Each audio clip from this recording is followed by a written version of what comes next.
BigJive MMA Show. The big prize, we don't switch sides, never lay low. Big Brian Petrie here to serve it to you raw. Ahead and novice in the duo, show you how to play the card, huh? Get live, it's the BigJive MMA Show. The big prize, we don't switch sides, never lay low. Big Brian Petrie here to serve it to you cold. Hey, Jive, yeah, the duo making plays and make them bold, huh? Oh, just a little taste of the intro music. What's up, Hayden? How you doing, babe? Dude, I'm getting my drink going. What do you got? That's not a sugar-free Mr. Pibb. It's a Diet Coke with a protein shake, vanilla protein shake. Okay, mixing it up. BP, this thing will get you right. All right, this nice. Dirt drink. I've never done a protein drink. I took a pre-workout once, Muscle Farm pre-workout, and I was up for 3 days. It did not, I swear to God, it did not agree with me. I could not sleep for like 3 days. Yes, I'm telling you, boys. You want to get in shape and you got a sweet tooth like me. Yeah. And you like Diet Coke or like any kind of soda. Full-blooded Coke for your boy, but yeah. Just put a vanilla protein shake in it. It's like basically like a root beer float. Right. But like, do you have Frisch's by where you're at? Have you ever been to a Frisch's, or is that just a local thing? Frisch's? Frisch's, I guess it's local. They have like the best cherry and vanilla Coke. It went out of business over here. Yeah. But I wasn't sure. I know like out west they're called Big Boy or whatever, but yeah, this shit's good. Yeah, I'm gonna be mad farting. Dude, honestly, I haven't been farting that much. Usually when I Coke and milk, yeah.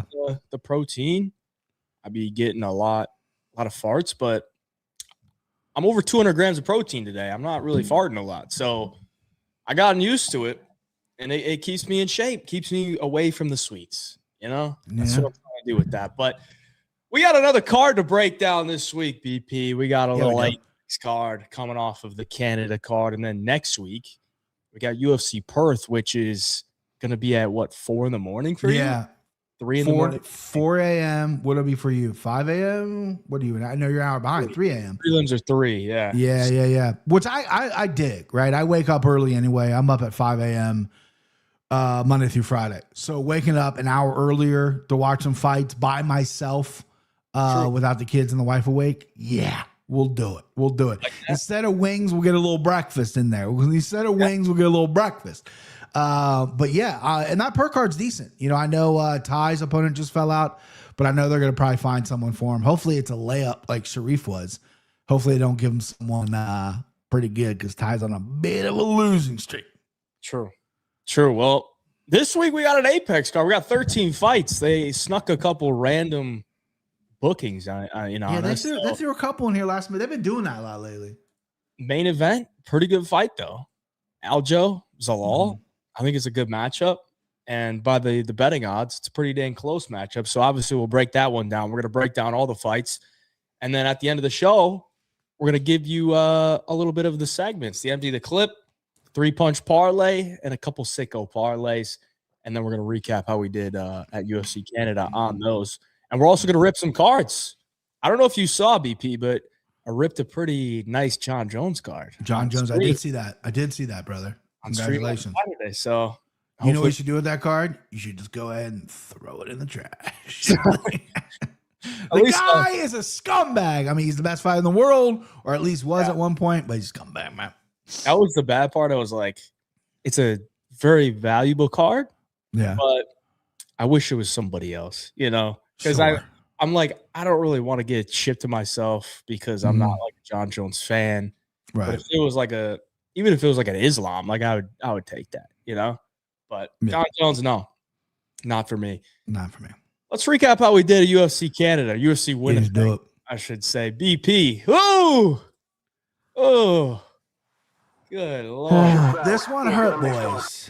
I got to explain myself here. So, you know, full transparency. The way I gamble, I'm a middle class guy. Everyone knows my unit size. I'm not afraid to show my unit size. It's $100 unit, right? So what I do, and I've been doing this for a while, is every December, you know, they usually end and there's like a 6-week break. I take all the money out and I go and I do whatever I want with it if I have a lot of money left. And right before the first card of the year, I put $1,000 in. I allow myself $1,000 the whole year, and we try to build it up. Well, I haven't had to redeposit or anything like that. I had to do that last year because I had a rough year. So I was down to $800. I decided to go $600. My tied for my biggest wager ever, Mando Nalo. My other was Izzy Yan. Lost that one, lost this one. What stings is my empty the clip last week, which obviously wasn't a $600 wager, was Yuri. He had the potential of winning the fight. I mean, the guy was on one leg. He did something stupid. Nalo had Herbert hurt every time he touched him, rushed in and got put out. When they get put out, then got back up, they got put out. So 2 back-to-back weeks where my guys, this one obviously hurt way worse because of the money. But my guys were right there. They tasted victory. And then, what are we doing? They get caught. It's hard to be mad because both were so fucking electric. I am an MMA fan first, but I do like my money. And the fact that I'm 0-2 on max wager bets, because I'm not I'm never like a big multi-unit guy. I'm never like I'm going to put 10 units on this guy. You see some guys on Twitter, it's like, I got a 15-unit play or whatever. I'm not that dude. Never been that guy. But so 6 has been my max. And we were there. Dude, I wasn't counting my money on watching it, and Herbert kept getting up, and Nalo was like a little like, he wasn't rushing, but then he started to rush. And I'm just like, dude, I'm not going to count it till they fucking raise his hand. And yeah, he gets clipped. So it was brutal. The first time he hit him and he like stumbled him, I was like, there's no way it's this easy, right? There's no way it can be this easy. And then he like kept chasing him. And then Jai just sits down on her right hand. I'm like, dude, and then he listened to his corner too, because there's one time he was chasing, and I'm like, dude, easy. It was when Jai stumbled on the cage. I wasn't sure if he got hit or if it was just like a footing thing, and he was rushing him, trying to cut the cage off. And I think his corner was like, no. So he backed up. He started picking his shots. And then he, again, inexperienced guy. I mean, if you debut in the UFC, he rushed in and gets caught with the fucking right hand. It was back-to-back weeks. My empty the clip. Both the guys I picked, I mean, I'm not gonna say should have won MMA, anything can happen, but they had the win. They had the W right there, and it failed. So I was gonna go, full disclosure, I was gonna go an underdog from empty the clip. I texted Hayden at 5 this morning. I said, fuck it, I'm sending it. I have since switched because I'm more level-headed now. I'm looking for a win, but I'm on full tilt right now. But I'm on full tilt. My confidence is down the tubes. Yeah. Well, we FaceTimed you on stream. And correct. You said, yes. I'm throwing it all on Jordan. I did. So I had 200 and I was 814 and change in my account. 600 on Nalo. I went 214.86 or whatever it was on Jordan at minus 135. So it was a little bit of a Band-Aid over a giant gash, but we got to be very smart with the money moving forward and just get some wins. That's all you got to do. That's all you got to do is you got to get some wins, babe. You know what I mean? It was not easy either. That was dude, it was wet. I mean, Kyler Phillips did not gas as much as I thought he would. Right. And he was prepared for that guillotine. And Jordan takedown offense. I mean, he was very active in his guard. He was Kimura traps and everything like that, which is great. But I mean, he was getting hit way more too. I mean, props to Kyler Phillips. I thought that was gonna be a lot easier for Charles Jordan. That was a fun fight. That was a good one. Had me sweating for sure. Yeah, I mean, you picked the 2 best fights of the night, Jordan Phillips, and then Nalo and Herbert. I thought Herbert should have got a bonus, but that's kind of weird. He didn't. I mean, he got hurt so many times and then fucking chasing ain't smart, BP. That ain't. I know it's not. I'm better than that, but sometimes I'm not better than that. You know what I mean? Sometimes I enjoy the chase. You know what I mean? I didn't address the chat at the beginning of the live. I'm sorry, boys. What's up, Dixon? Dixon he was asking me a question about I'm half gay. What was it? What was that, Aislinn? What'd she say? I'm half gay. I'm half gay. Somebody said if you don't like the vid, you're gay. So you could be gay and like the vid. Yeah, you can be anything you want and like the vid. Who cares? Just like the vid. Vibes up. Vibes up, bro. It's Loco's birthday. Happy birthday, Loco. Happy birthday, Loco. Shout out to the 3PC Mafia. What's going on, Russ? How we doing? Jacob Gilly, what's going on, brother? Coke and milk, yes. Coke and milk. It's not milk, it's protein shake. It's a little bit sweeter. More protein. Right to the toilet. What are you weighing nowadays? I've been seeing your workout vids. You're looking thick. So I was like 210. Okay, you're over 200 pounds. I wasn't sure if you're over 200 pounds. Yeah. I'm still probably like I haven't weighed myself in a couple of days, but I'm probably like 204. Also, So I've lost a little bit, but so you're leaning out. Just leaning, right? bro. Just leaning. Gotta get in shape for the summer. And then I'm trying to prepare myself for when my next kid is born. Right. Because when a kid is born, it's like working out, diet like kind of goes out of the window. So it's like you gotta lock in before that. Before my kids were here, I looked exactly like you did. I'm just kidding. That's a joke, boys. My wife hates it because she's pregnant. She wants to eat everything. Sure. And I'm like, I gotta count my calories. I can't go get fucking Taco Bell, That's so funny you say that. My daughter was born, my first daughter, Winnie, she was born on a Thursday. That Sunday was Father's Day. So it was my first Father's Day. She was 3 days old. And we had people over, and then I had, unfortunately, my wife's side of the family, there's some nutballs. So it didn't really work out. There's some fighting. So they left. Okay. We were supposed to get dinner. They left. I looked at my wife, was like, what do you want to do? She's like, Taco Bell. And I went out and I spent like $60 at I just got one of everything off the fucking menu. I love Taco Bell. I got it on Saturday. It's good joint. Yeah. Taco Bell's good. I love it. You don't have chili cheese burritos over there. Oh, hey, let's see what. This is the chat Dixon was talking about. I think that he wanted us to read. Tell us about your experience of being on the sperm donors list for Myra Bueno Silva and Gloria DePaula. Shout out to them. They're having a baby. I don't know if it's a boy or a girl, but congratulations. How was the process? Did you ever meet? How was the pay? I signed an NDA. I cannot talk about that process. I did not sign the NDA. The process was pretty good. I jerked off. Silva watched the entire time. She wanted to see what I was working with in case she had she watched in the room. She was like, I can't have a boy from a guy that's got a twig dick. So she watched me and shouted at me in Portuguese. They paid me $75. And then, that was it. That was it. So I met Silva. I didn't meet her partner, but congratulations on the happy family. Hopefully it's. I have 2 girls, so if they get a boy out of my my semen, I'll be very upset because I have 2 girls. But congratulations. Congratulations to Hijab getting ready to breastfeed his new baby. I mean, I got some big pecs, but no milk, bro. No milk coming out of them. Skin to skin. Over here pulling the year going into training camp. Gotta lock in. Gotta lock in, boys. All right. Man. Once you go through that, you gotta lock in. If you don't, it ain't gonna be easy. So all right, my empty the clip. I think we got screwed. I think we got screwed. Yeah, he won that fight. It was a draw, but I think he clearly won the fight. Bullshit point taken. I don't know what the hell that they're doing with these points being taken, BP, but how do you take a point from Castaneda for 2 low blows? Yeah. But you don't take any point or even address the 7 cage grabs from Daria Zaleshnikova? That was the cage grab. The cage grabs, I couldn't say that. The cage grabs, I think, affect fights more than nut shots, if I'm being completely honest with you. Way more.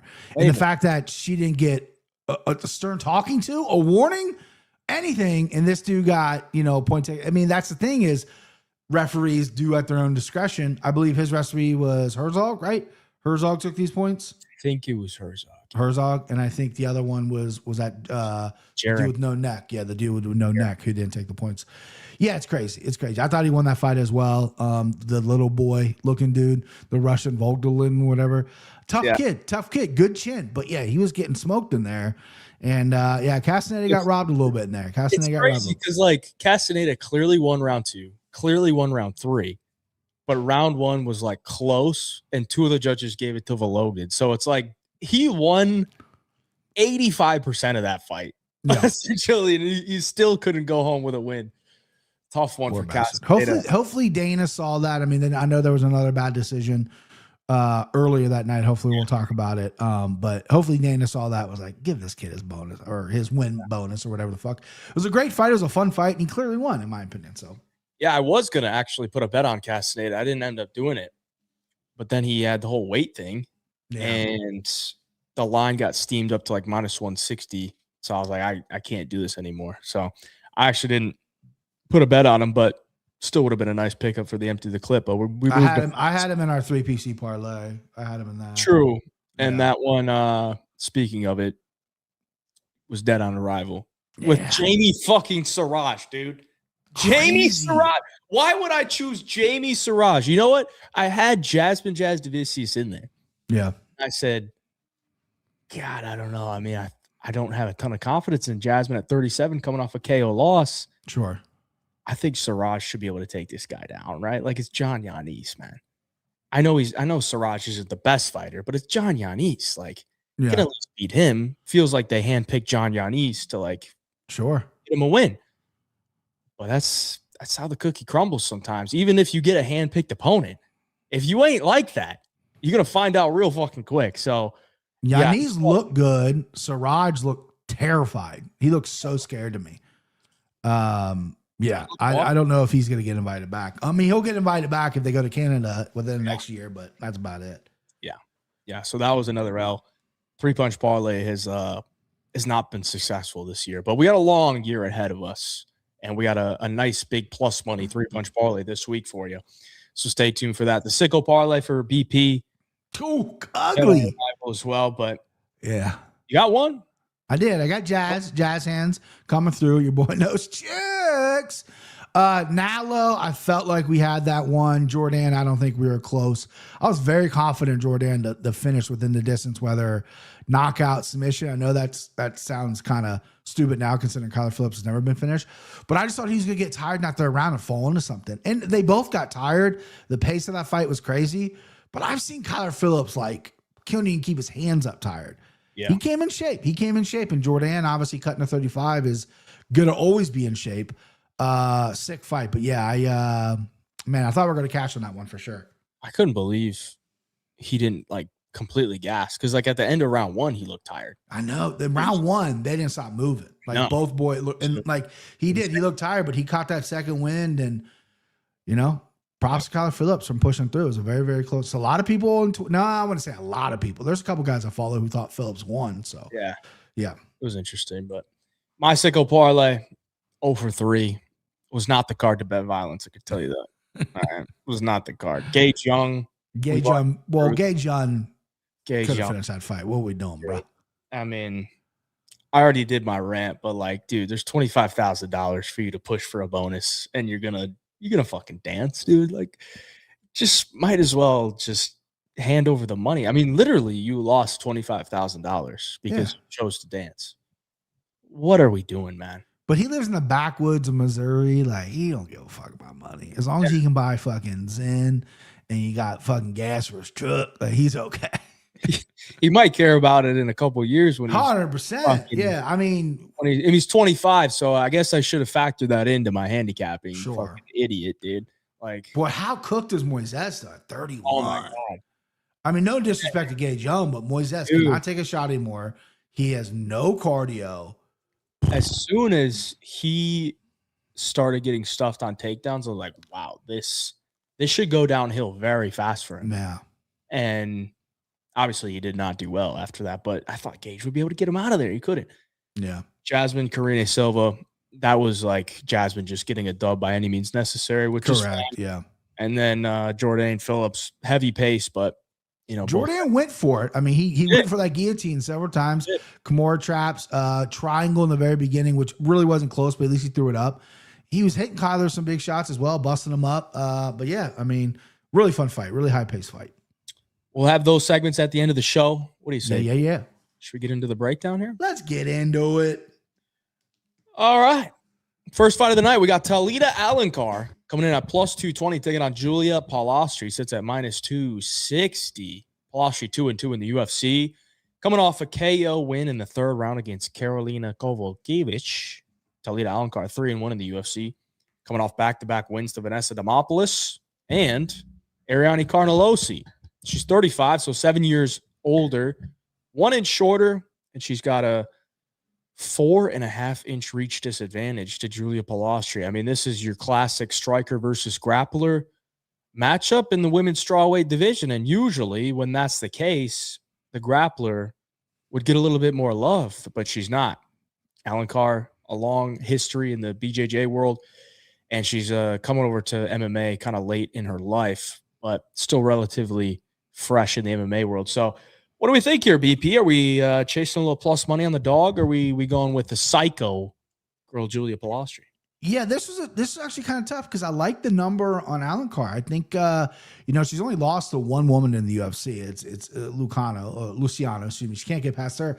But her last fight, 5 takedowns, got the submission, showed her jiu-jitsu, showed that jiu-jitsu. She's got that high butt on her too. She got those real long legs and a high butt sitting on her. And then Julia Palastri, I think she's lost to really good competition. Loopy, Jasmine. I mean, she's only lost to really good girls, and she goes out there and she's a killer when she wants to, be a killer. 260 is really pricey for me to maybe run to the window and bet it.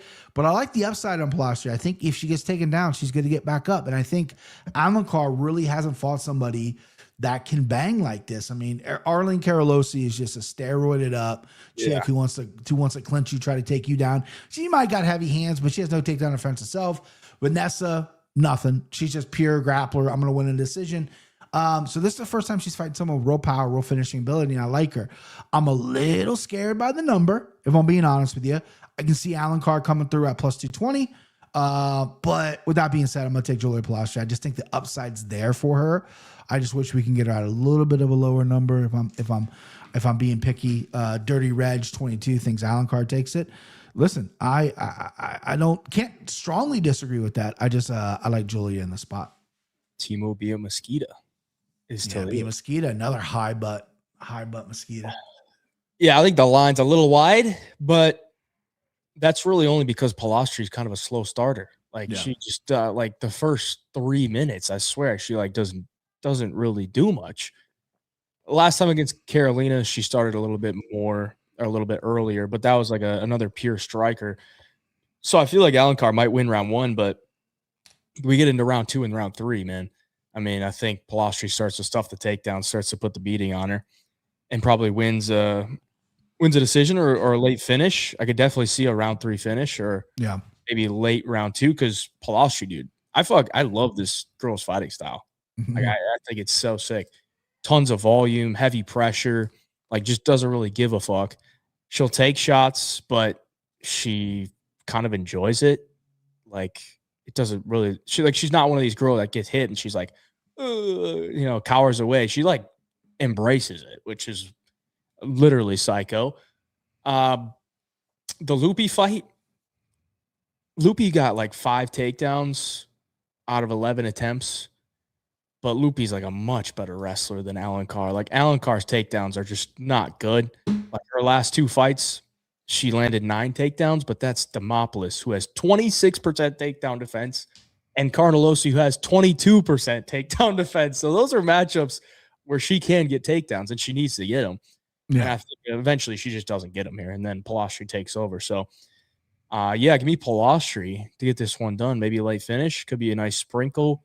You'll probably get 12-1, 13-1, something like that. I think last time I bet Palastri round 2-3 KO against Carolina. I don't think it was anything crazy odds. It might have been. I'd have to go back and look, but I definitely cashed on that. So maybe we go back to it. Go back to the well, smaller cage, big pressure girl. I like it. Give me Palastri. I'm riding. Like it too. Where's chat engagement? I need ideas. Well, it looks like chat kind of likes the dog a little bit. Dog sprinkle. Yeah. I do. A lot of grappling heavy fighters get some dog looks. I mean, I'm guilty of that as well. If you're into the poly market, maybe you could take Alencar and then sell it after round 1, because you can do that. You can sell out of your position after at any point. So maybe you do that, and then maybe then you buy in Palastri at even money or something. There's your idea right there, bub. There's your Reg. idea. Ideas right there, Dirty Reg. I think I cooked with that, dude. You did. Yeah, you absolutely did. You sounded very smart doing it too. I mean, I'm fucking trading out here on Poly Market. Let's go. You're a smart guy. All right, let's move on. We got a men's flyweight bout. Jafel Filho, the passer, comes in as the biggest favorite on the card, minus 700, taking on Cody Durden, stepping in on another occasion at plus 500, 1-4 in his last 5. He's 35 years of age, coming off the loss to 3P Zone, Naim Jargul, to Mendembaro, where he lost the decision, got out grappled by the Mongolian. He's Mongolian, correct? Yeah, bro. Yeah. Mongolian. Got out grappled by the Mongolian. Now here he is a couple months later, not even a couple months later. I think that fight was in March. So less than 2 months later, I think he got this call on 6 days notice, 7 days notice. I think he just figured out he was fighting this Saturday, like 2 days ago. Yeah. So Filho's supposed to fight Lucas Rocha, who's more of a striker, not the best grappler. So I thought that was a decent matchup for Filho, and I think this is an even better matchup for him, obviously by the line. Filho sub looks pretty good to me. I don't know that they have odds on that just yet since they don't have props out or haven't seen any props, but Filho inside the distance, Filho sub, I'm just not going to be laying or putting any money on Cody Durden at this point, Nah. What do you think, BP? Yeah, I guess there's some level of respect for Cody Durden always taking these fights on short notice. But I don't care if it's short notice. I don't care if it's 8 weeks, 8 days, 8 hours. He ain't got it. You know what I mean? He used to be a pretty decent grappler and wrestler with some high pace. He looked pretty good in that fun fight he had with Schnell, his last win. Yes, he's losing to some high-level competition, but he's also getting finished. He's getting rocked. He's getting hurt. So props to the courage and the heart taking this fight. Filho, here's a guy that's a good grappler. His striking's okay. It's a little bit basic, but when it gets to the ground, he's pretty technically sound. He's also very physically strong. Cody Durden does have some good wrestling, but I can see, Cody getting in the ground, getting in the scrambles, and Cody doesn't shy away from the scrambles because that's what he's trained to do with his wrestling. I want to scramble. I want to get back to my feet. He should avoid it at all costs, but with no training camp, he's going to fall into old habits and scramble. Filho's going to sub him. That's what I got. I got Filho by sub. You got to cut mine to 700 somehow, some way. This was going to be my empty the clip originally, but I can't find a line. The line's not out yet, so I don't know what it's going to be. I couldn't give you. I mean, if I'm being honest with you, it's probably be like minus 250. For him by sub. I don't know if it'll be quite that high. Yeah, it's going to be pretty high. I mean, Cody. I don't think it will be. You don't think? I think he's got submitted his last 2 of 4. I know. I don't think I know Filho is not a big name, and maybe Vegas is gonna maybe soften him with a big name. But I mean, Nascimento, who beat Filho, got him with the Anaconda choke, and then he got knocked out by Ochoa. Tagir Ulanbekov got him by choke forever ago. Mokayev got him by a guillotine forever ago. Jimmy Flick got him by triangle choke. He can be submitted, is the point. And I think he's gonna get submitted here by Filho, and I think he can hang his hat on like, hey, I took this on short notice. What's up, UFC? I'm the guy you can call. I think after he loses his fight, the next people they're gonna be calling him is the PFL. So. No disrespect to Cody Durden. He is a little bit kind of controversial, though. I know, he has said some stupid things in the past, whatever. I don't know the guy, who cares. But I don't know. You can look it up. I think he did something. He said something. I don't know. Maybe I'm making that up. I'll look it up later. But give me Phil.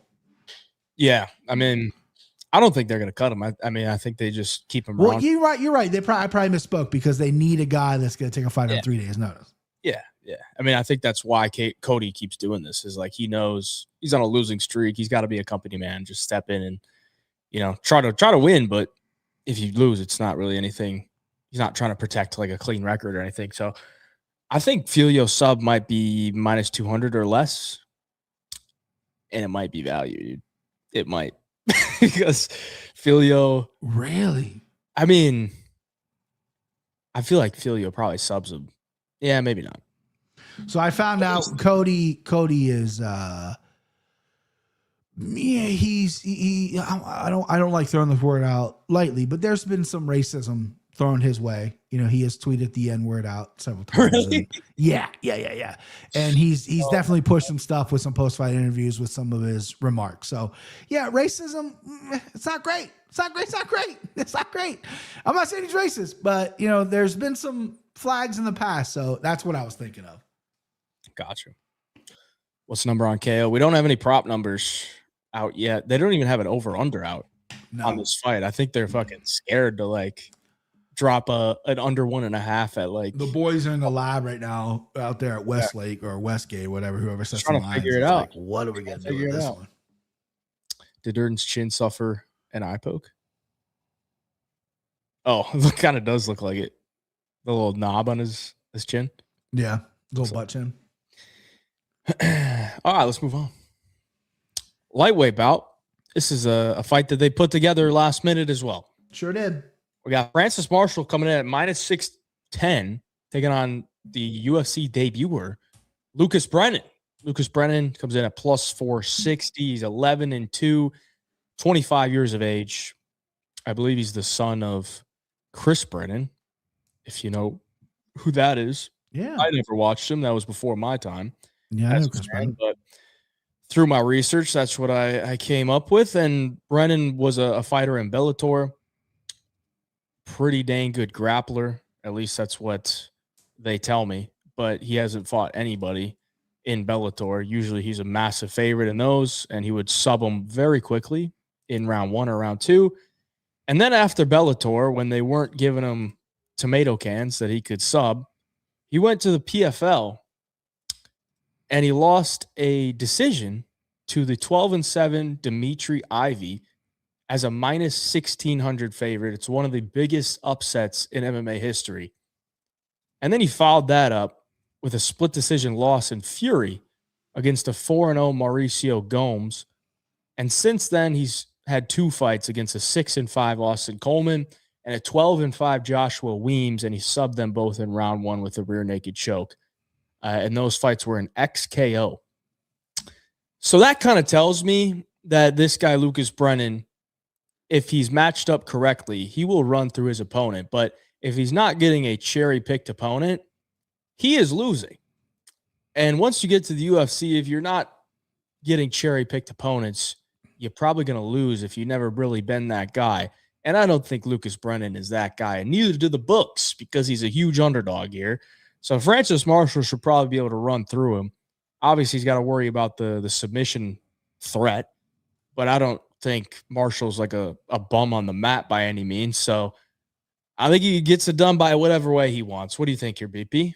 Yeah, Lucas Brennan, he's not good. He's just not good, right? His jiu-jitsu's good enough for MMA to sub low-level talent. When he fights guys who are not low-level talent, he does not look good at all. Francis Marshall is definitely not low-level talent. I wouldn't say he's the most talented guy in the UFC, but he's still coming away.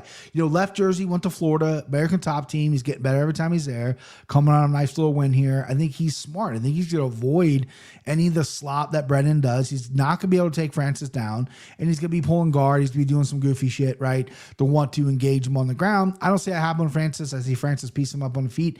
I like Francis here. -610 is tough to get by. Not sure how we're going to play this on a prop side.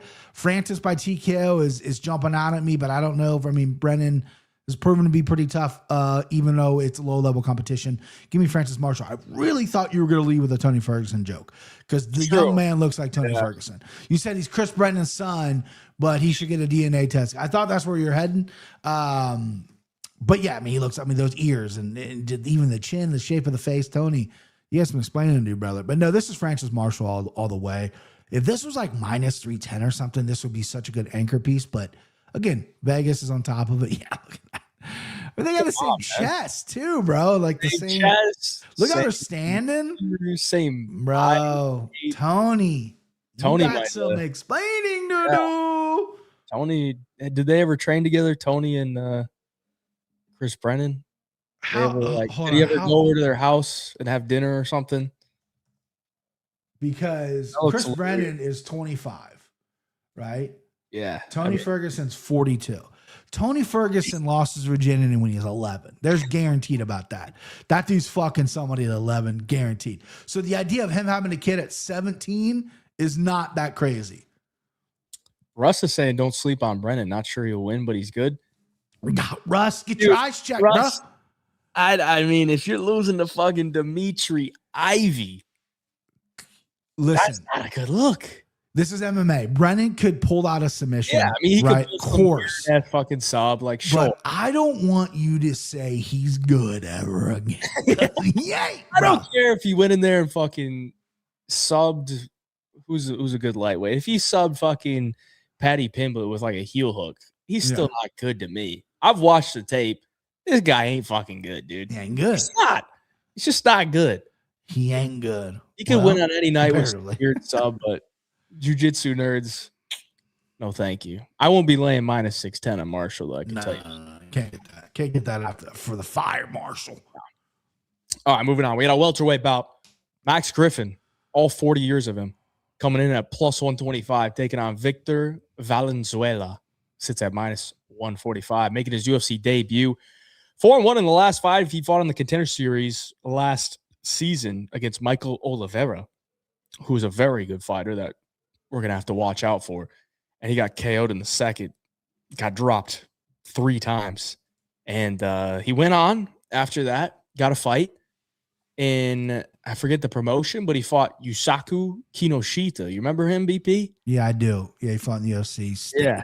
Dude, we were all so excited for Yusaku Kinoshita. He had one of the sickest KOs in Contender Series history. It was the pole What were people calling him online? Weren't people calling him like the Japanese McGregor? Japanese McGregor. Right. Yeah, that's right. Yeah.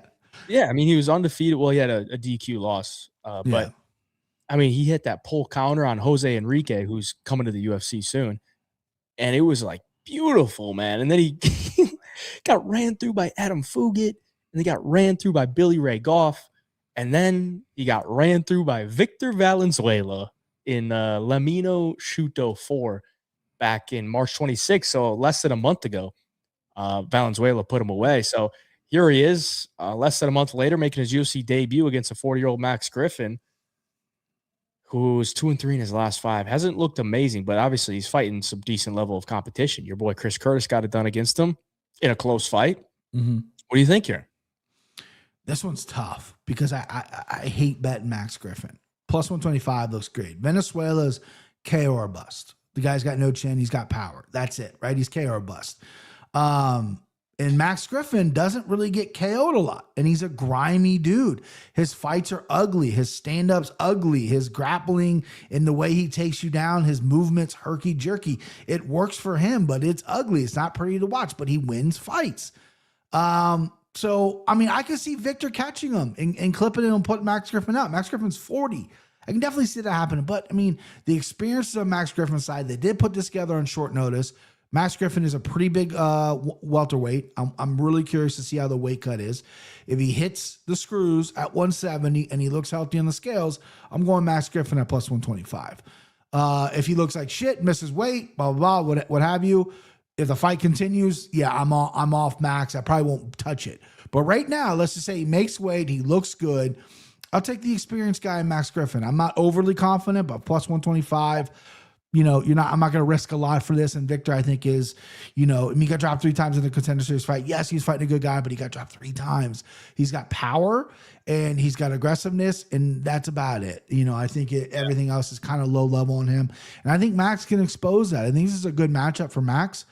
Age is just a number, but 40 does scare me when it comes to a guy like Max Griffin. But I'm going to take Max. I'm going to take Max for a little shekel here or there. Not overly confident, but yeah, give me Max Griffin.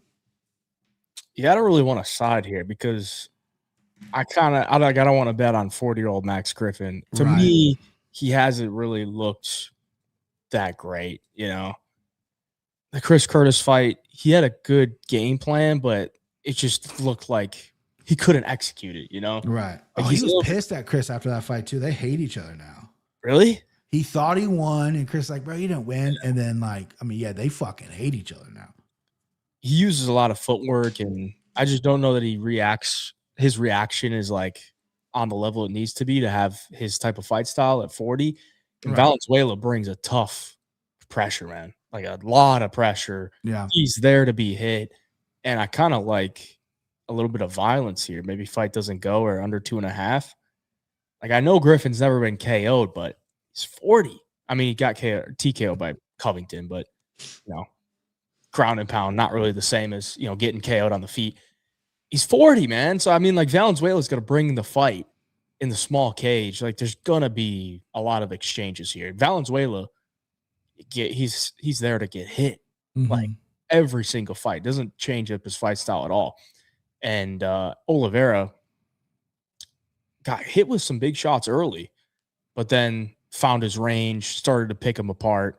And Valenzuela, even after getting dropped, not once, not twice, was still walking forward. Listen, he's got heart. He's tough. He's tough. Like, dude, he got dropped and then just immediately got back up and like kept marching him down with his head still on the center line, just getting picked apart. So, yeah, I'd probably go some plus money violence. Fight doesn't go plus 125. Might have to take a stab on that instead of a side. They're saying I'm freezing up, and maybe that's because I'm going to a different tab or something. So I'll move the tab. Yeah, you freeze up every once in a while. The comment of the night so far was it says right here. It says, I think he freezes every time he looks at BP because he's nervous. I am nervous. I have that effect on a lot of different people, brother. It's okay. No, but we can still hear you. Yeah. Right. Well, yeah. Oh, go ahead. I mean, no, I think it's read the comment. Yeah. I go to a different tab and maybe it pauses my screen or something. I don't know. Maybe a new update with StreamYard. Here late, that Nala fight was insane. Had his money line KO ITD. Luckily played under 2.5 to save me a bit. Thought he had him. Bam. It was a crazy fight to experience in person. Well, that was a good fight for you then. Shout out to you, Juan, in the chat. That's cool. Smash the like button for us, everyone in the chat. Smash it. Trinidad Valenzuela is a wild man. He gets after it. Doesn't concern himself with getting hit. He does. That's why I kind of like violence, dude. It's like there's gonna be big. If he had a better chin, right, he would be really good. It just, obviously the mental's there, the toughness is there. Just give him a little bit better of a chin, which obviously I don't know how people have good chins. I've been trying to study that for years. But yeah, he just doesn't really have a super great one. But he is tough and he'll go for it. You get hit that many times, it can't be good, No. Can't be Holloway. Holloway, at least, he has a great chin, but at least he like evades. He's got good. Well, that's the thing. Like, you look at boxing, you get James Toney, right? James Toney has one of the best chins ever in the history of boxing. He's only been dropped twice, never been knocked out. The guy's a fat slob, has been hit a million times, right? It slurs his speech, but still has got a chin on him. Like, it's crazy. Like, I've literally I've tried to study. Like, I thought it was maybe the head size, the jaw size, the neck size. Dude, I went down a fucking road with it. Justin Gaethje talked about it on Rogan. He was like, I think it's your mind. Like, you tell yourself, I know I'm gonna. They were talking about Tony Ferguson before Tony Ferguson. Well, it was after the Gaethje-Ferguson fight where Gaethje couldn't knock Ferguson out. This was before the Chandler fight. And Tony had never been knocked out cold before. He had been dropped. But Tony's so crazy, he just wills his body to go, no, we're not doing that. We ain't gonna do that. And I'm like, that might be it. I don't fucking know. Maybe Vittori should be a chin psychologist. Just like great chin, yeah. Teach people how to have a fucking granite. But he's got that big block head. I'm like, okay, that's the thing. But there's been other guys with a big block head who get KO'd. Yeah, it's interesting. Ethan Ewing, massive head too. That guy's that dude's head, jaw, neck. That good luck cracking that fucking guy. All right, we got some more ladies. Bantamweight. Ladies. Myra Bueno Silva, who we talked about at the top of the show, comes in as a plus 295. She's going to be a new mother very soon here. Michelle Montague, not going to be a new mother, but she is going to come in as the favorite, minus 360. She's undefeated. She won her UFC debut against Luana Carolina last year in Perth, and I was a little surprised to not see her on the Perth card next week. She's here in Vegas. I know she trains at ATT in Florida, so maybe she didn't want to travel all the way there again. Not fun to do that. But Bueno Silva, 0-4 and 1 no contest in her last 5. Ever since she got that title shot, it has all been downhill. It has been rough sledding for Myra Bueno Silva. What do you think, BP? I mean, I'm going to let you go first on this. Yeah. Thank you. Smart. Let me go first. I know chance. This fight just stinks. I mean, it does. But Michelle Montague, she's got one way to win, and that's by submission. I think Bueno Silva has good submission advantage. She's obviously never lost by submission. She has 7 of her own. In her prime, I think Silva wins this handedly. I think she's more well-rounded. But right now, coming off 4 straight losses, she reached the title shot, lost, but she reached there. Now she's having a kid. Where are the distractions at? Where are the motivation at? I've been flip-flopping back and forth in this fight. Honestly, I think it's pretty low level. At this point, I think Silva might be one of the most boring fighters on the UFC roster. Low output, doesn't really do much. Push against the cage. It's like we need more action. Montague's gonna want to push it because the only way she wins this fight is she gets it to the ground. Yeah, I'm gonna. I know chicks, but I'm gonna go Silva. I literally keep back and bounce back and forth. On her. That's the mother of your child. That's very true. I'm an honest man. I keep going back and forth on her, and I just think Silva can keep this fight where she wants it and avoid where Montague wants it. Yeah, I do. Think so? I think so. I mean, she's fought some good submission, or her last loss is like, Raquel Pennington, who's a high level girl. Macy Shazam was by the cut. Jasmine Jasavicius, who's high level. And then Jacqueline Cavalcante, who's on the rise right now, who's got good submissions too. None of them finished her besides the cut, Montague, 7-0, not a ton of experience. She's got that Australian jiu-jitsu, which, is it that high level? Is it as good as Brazilian jiu-jitsu?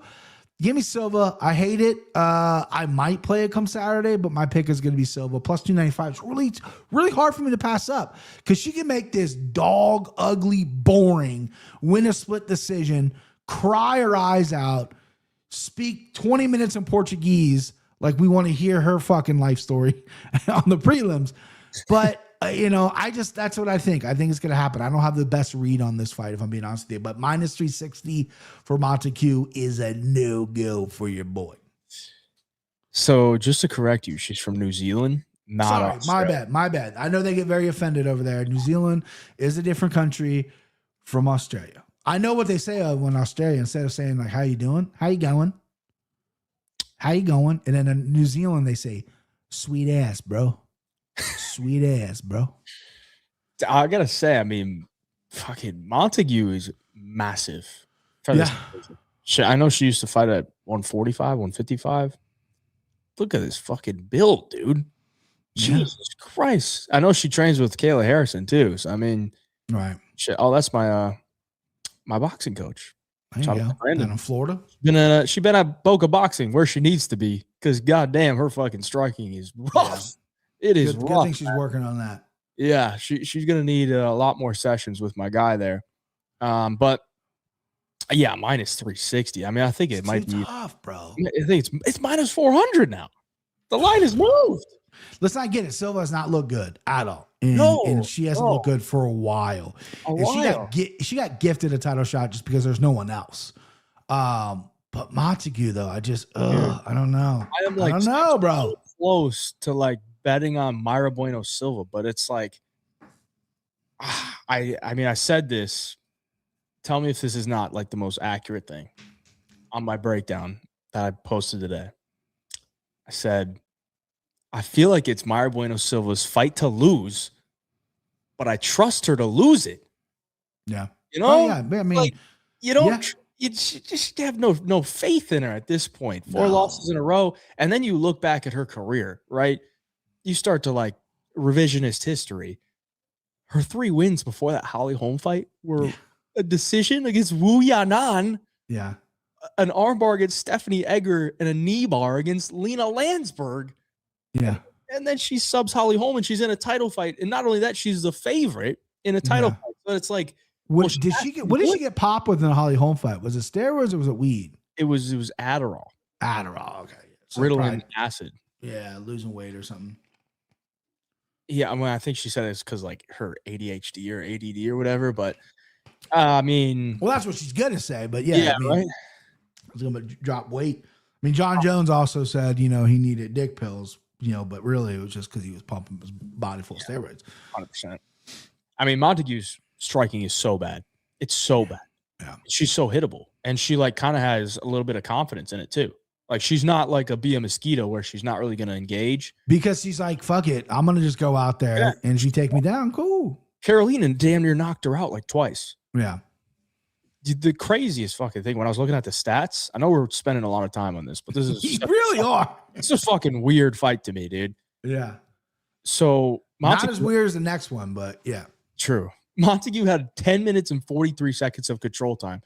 So that means they were on the feet for 4 minutes and 17 seconds. Yeah. Carolina landed 48 significant strikes in 4 minutes and 17 seconds. That's insane, dude. Yeah. That's 10. She absorbs 10 significant strikes per minute on the feet. So, I mean, if Bueno Silva can just she just doesn't throw, dude. Just throw. Her corner's got to be like, just go out there and throw. You will hit her. Yeah. And then, what my fear is okay, she hits Montague a few times. Montague shoots a takedown. Bueno Silva pulls guillotine. She doesn't get it. She's on her back. And then, it starts to snowball, and Montague can get takedowns easier, and then she wins the decision, which probably happens, right? But Montague is just she's a solid grappler, but her striking is just so bad. Eventually the fade's going to be there for Montague. I just don't know if it's a Saturday. We'll see. We'll see. I picked Montague, but not betting her. I might even bet Bueno Silva if this line continues plus 330 she is right now. Oh my God, dude. I mean, you probably have to go inside the distance, but at plus 330, it's why even get cute with it? Giannis versus Siraj type fight. Exactly, dude. Exactly. That is so true. Buckle up. You got to be careful, boys. So true. That's why it's plus 295 on Silva, and I think that line might go up, hopefully. We'll get our plus 400 for a fight that I think could be very competitive. I'll take the gamble. Yeah. Let MBS snort all the Adderall. Yeah, I mean, I might even send her some Adderall. If I put a bet on her, I'm going to be I might spike her drink at the fucking right before she walks out. If that's how you're getting finishes, my opinion, when John Jones was on coke, that's the best version of John Jones we got. If Mayra Bueno Silva needs Adderall to finish bitches, give her some Adderall, right? That numb you or anything. I've never taken it, but I'm I know ADHD people need it, but if you don't have ADHD, it speeds you up. So it's maybe like a coke if you take too much of it. I don't know. I don't know how it works. You never taken it? Never taken Adderall? No. I don't take it anymore. And I've never consistently. So when I was in high school, I got such bad grades, and my teachers were like, he might have problems with ADHD. We got to get him tested. So I go get tested, and it comes back. They're like, nope, there's nothing wrong with him. He just doesn't care. I'm like, yeah, that sounds about right. Yeah, I really don't care. Yeah, I didn't do it much, but when we would go out, sometimes I would take it so I could stay awake. Sure. Late my at night. buddy's mom, she was kind of she was short and kind of round, right? I ran into her. She works at a hardware store. I ran into her years later, and she was so skinny. And I remember going hey, Lisa, you look fucking great. Yeah. What have you been doing? She goes, Adderall. She was so open and honest with it. Adderall. Oh, okay, cool. Yeah, Adderall is pharmaceutical meth. That is true. Yeah. No, I've never taken it. Yeah, I know a lot of people that do take it to curb appetite, which is geez, find something else, man. Right. I mean, get on Ozempic or something, man. You don't back then that was the first Ozempic. Now people can get on Ozempic. Yeah. All right, let's go to an even better fight. Middleweight bout. We got Cedriques Dumas. Sits at plus 165, taking on Jackson McVey. Sits at minus 190. McVey looking for his first UFC W. He's 0-2. Got armbarred by Bruno Ferreira and got rear naked choked by Zachary Reese. He is now at the MMA labs in Arizona. And who knows what Cedriques Dumas is up to nowadays. But 1-3 with 1 no contest in his last 5. He's coming off the loss to Dante Johnson, where, I mean, I think we got to be pissed at Cedriques Dumas because he made us think Dante Johnson was kind of be really good.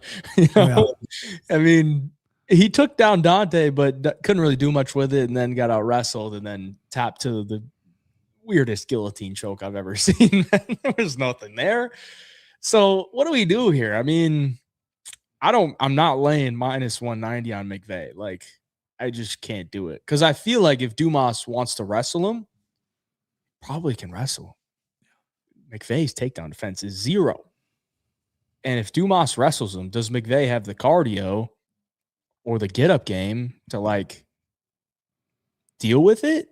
I don't know. I mean, every time he's been taken down, he got subbed. So it's I can't really trust this guy's ground game. I know he's got 3 submissions on his record, but those are all like front chokes after he beat him up in the clinch against low-level competition. So, I mean, I think McVey could maybe get him out of there early, but if he doesn't, I would be very worried for him because Dumas, you know, he's got 3 decision wins in the UFC. So, I mean, he can win decisions, not against great competition, but McVey's not exactly a great competition. So, what do we do here, BP? This fight is so bad. I think neither of these guys, I mean, I can't believe Dumas still has, a fight. I mean, this is his 8th fight in the UFC, which is absolutely insane to me. I think the guy is so low level, and not to mention what he does outside the cage, right? All the shit. The good news is I haven't heard anything from him in a while. At least he hasn't, whatever his personal life situation is. Oh, rest. Maybe he's 26. He's clean slate. Yeah, maybe he's cleaned that up, right? I know women can make men go crazy. That was my real dad, who had a lot of problems. That was one of his biggest problems is women. But, that doesn't excuse the stuff he did. And then you got Jackson McVey, who, he's submitted and has knockouts of really low-level competition.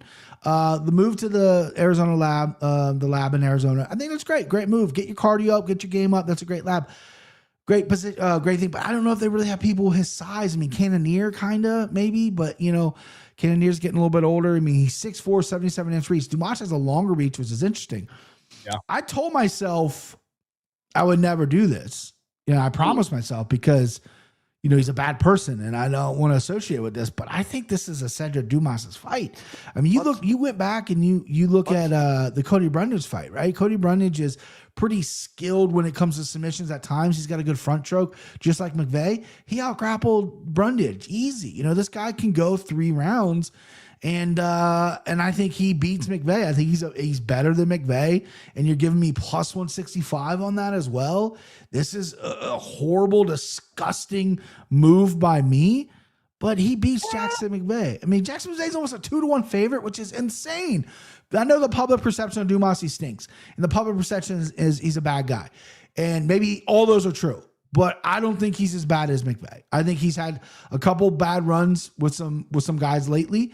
And I think Jackson McVey, as long as he doesn't get caught early, because McVey is pretty dangerous in the clinch with being so tall. And then, again, he does have some good front chokes, and Dumas just got submitted by a guillotine choke. So those are all things that are possibilities. But I like Dumas here, dude. At plus 165, I cannot believe I picked this guy, and I might actually bet him. But yeah, give me Dumas, dude. It's sick, though. It's fucking sick. To this day, that Dumas Brundage fight, one of the, for one, disgustingest fights like I've ever seen. But the funniest part was Dumas was coming off the guillotine loss to Fremd, right? Yeah. And he stepped in on short notice to fight Dumas. And Brundage pulled guillotine each round. And he thought he was going to get it. His only thing he was thinking about was, I need to pull guillotine on this guy. Yeah. And he lost because he just pulled guillotine and Dumas wouldn't, got out of it, just laying on top of him. It's like, this is what we're working with right now. I mean, his wins in the UFC. I mean, Cody Brundage, who's still getting a fight booked every goddamn month. And then Abu Azaitar stinks. Dennis Tulian stinks. Got knocked out by Olszejczak. Olszejczak's a beast, right? Yeah. The no contest is against Zacharias. I believe that was the nut kick. And then Dante Johnson, where, he looked like trash and got dominated the entire fight. And then obviously got finished in round 2. But as long as he's focused, and again, he hasn't been arrested. I haven't heard anything, right? And he's training. I believe he's a Florida guy. I'm not really sure what gym he comes from, but again, the underdog money is too good to pass up because McVey is just not good. He's not. I'm sorry. Great hair. Love the long hair, bro. I was actually thinking Dumas decision. I like that too. 9-1. 9-1? Yeah. I was thinking that too. But McVey is so soft, I can see him getting finished too. And the fact that he's been subbed almost instantly every time he's hit the ground. He's so soft, God. Right? Yeah. And then Dumas is not a killer anywhere. All his wins in the UFC are by decision. But man, McVey, if he's gonna get a finish, it'll be McVey because he's so soft. Yeah, I think moneyline. You take a stab on Dumas, man. Yeah. That plus 165, dude. It sounds disgusting. It's so gross, bro. It's so gross, but I have to do it. What's McVey round 1? because I feel like that'd be a good way to play it. Plus Get him out of 200. there early. Yeah. Yeah, plus 200. That's Because not if bad. Dumas is a dumbass, play on words, Right. he could get choked out. I mean, he get guillotined. He's been guillotined twice. You know what I mean? McVey's got a good front choke. So, All right, let's move on. We got a middleweight bout. Adolfo Vieira comes in at minus 290, taking on Eric McConico. This is at plus 250. McConico 0-2. No, not 0-2. He's 1-2 in the UFC. He does have a win against Cody Brundage. Shout out to that. I mean, that was a beautiful fight as well. McConico 35, trains at the MMA lab. Vieira 36, coming off the KO loss to Bo Nickel. So first KO loss for Adolfo. We'll see how he bounces back, but that's not where he wants to be. He wants to get the fight to the ground and choke you out. We all know the pedigree of Adolfo on the ground. So is he going to be able to use it in this one? I mean, he's minus 290. I would assume if he's going to cover that price tag, he's probably going to be getting a submission here. But do you think he can get it, BP? yeah, McConico, I saw him fight. He fought Sakayev or whatever. Both these guys actually fought in New York City. Vieira got head kick knocked out by Bo Nickel. McConico lost in round 3, but was somewhat competitive against a guy. He was a giant underdog. McConico's a little bit, sneaky athletic, right? Maybe not sneaky athletic. He's athletic. Yeah. I wouldn't really be super concerned with him anywhere. He's got 4 knockouts and 3 submissions, 3 decisions, but a low-level competition. I don't think he's going to knock out Vieira. Vieira 36, coming off a horrible head kick knockout over Bo Nickel. You got to be worried about that. Vieira needs to fucking grapple, though. I'm tired of this. Obviously, it's hard to grapple against Bo Nickel. You got a really good arm triangle choke. You really are really heavy on top. His obviously striking is improving as he goes, but I really need to see a commitment to wrestling and grappling in this spot, because that's where you're going to win. That's where you're going to beat McConico, right? Vieira on the mats outside the UFC, prior to UFC, was legendary. In the UFC, he's got a couple submissions, but he's also got choked out by Fluffy, where he absolutely gassed out. And I think that really halted his idea of maybe I shouldn't grapple for 3 rounds, and he became a striker again. And his matchups haven't been really all that great. He couldn't get Chris Curtis down when they fought. He shot like 30 goddamn times. And then obviously you're not going to take down or try to take down Bo Nickel, because that'd be kind of fruitless. McConico, you got to do that. You got to hunt for it, right? You got to go for it. And I need to see it finish, especially after a knockout loss. You're 6-4 in the UFC, 3-2 in your last 5. You're 36 years old. The UFC might go, because some of his fights are a little dry, especially if they stay on the feet. Sometimes they're being pretty good. We want to see this guy wrestle. We want to see this guy grapple. And I think he can out-grapple McConico. I'm going to take Vieira. I'm not overly confident. I'll only play sub only, Vieira by sub. If I want to get cutesy, his last 2 subs are by arm triangle, so I'll go to BetMGM and bet arm triangle. But yeah, McConico, again, I think he's going to be a little squirrely to get down. I think it'll be harder to get down than most people think. But I think if Vieira can get him down, I think he's so heavy on top. He's so good on top. As long as he's got the gas, he'll get a sub. So give me Rodolfo Vieira, but I'm not loving it. I'm not loving it. Yeah. I've never been a Vieira guy personally. No, nearby, really. And when they signed McConico, I actually kind of liked him. He was a little bit older. Like, I'm not saying I didn't think he was going to be like super good, but they signed him to fight Ruzaboyev. And I've always thought Ruzaboyev was like kind of a fraud. Yeah. And I bet McConico against Ruzaboyev. I think he was like plus 245 or something like that, in the same range as this. And he did nothing in round 1. And then he came out after the corner talked to him, and they were like, do you want to be here? Like, you got to go fight. Because they didn't throw anything really in round 1. And then he got sparked at the beginning of round 2. And then he was like plus 200 to Cody Brundage on short notice. And I bet him there. And I bet him by decision at like plus 500. And I'm like, it's Cody Brundage. Yeah, right. What am I missing here? Why is Cody Brundage like a big favorite against this guy? And it was a close fight. Like, it was kind of a sweat. And then obviously his next time out against Susakayev, I didn't even touch that fight. But I kind of have always thought McConico has good skills. It's just his chin like fails him. When he was on the regional scene, he's got some good wins. He beat Maki Bitolo, who's former UFC guy, not high level. Cincinnati's own Tyler Ray, who's bounced around a lot. Killcliff staple down there, good wrestler, grappler, not the best record, but again, a good dude to beat on the regional scene. And then Jerome Hatch, another guy who's just a really good veteran guy that you got to get by, and he finished your own match. That's what got him called to the UFC. And I think there's value on McConico for sure. I do too. Yeah, I just think Vieira, I think after the knockout, he's probably gonna go, I need to get back to jiu-jitsu. And then, and he's very good when he gets it down. I don't know how great his wrestling is nowadays. I mean, his takedown, he's really only got one takedown. And if you can stop that, it's, you're pretty good. But yeah, I mean, I also cashed on Petrosky at plus 200 and Petrosky by decision at like plus 500 against Vieira, because if Vieira can't take you down, like he's not even like a minus 200 fighter. Unless it's Trayshawn Gore and he's just going to allow you to pick away at him because Gore probably smoked a bunch of weed before the fight. He's going to be fine. Oh, peanut. Like, also, Vieira stylistically against Southpaws is just not good. Like, you look at his losses.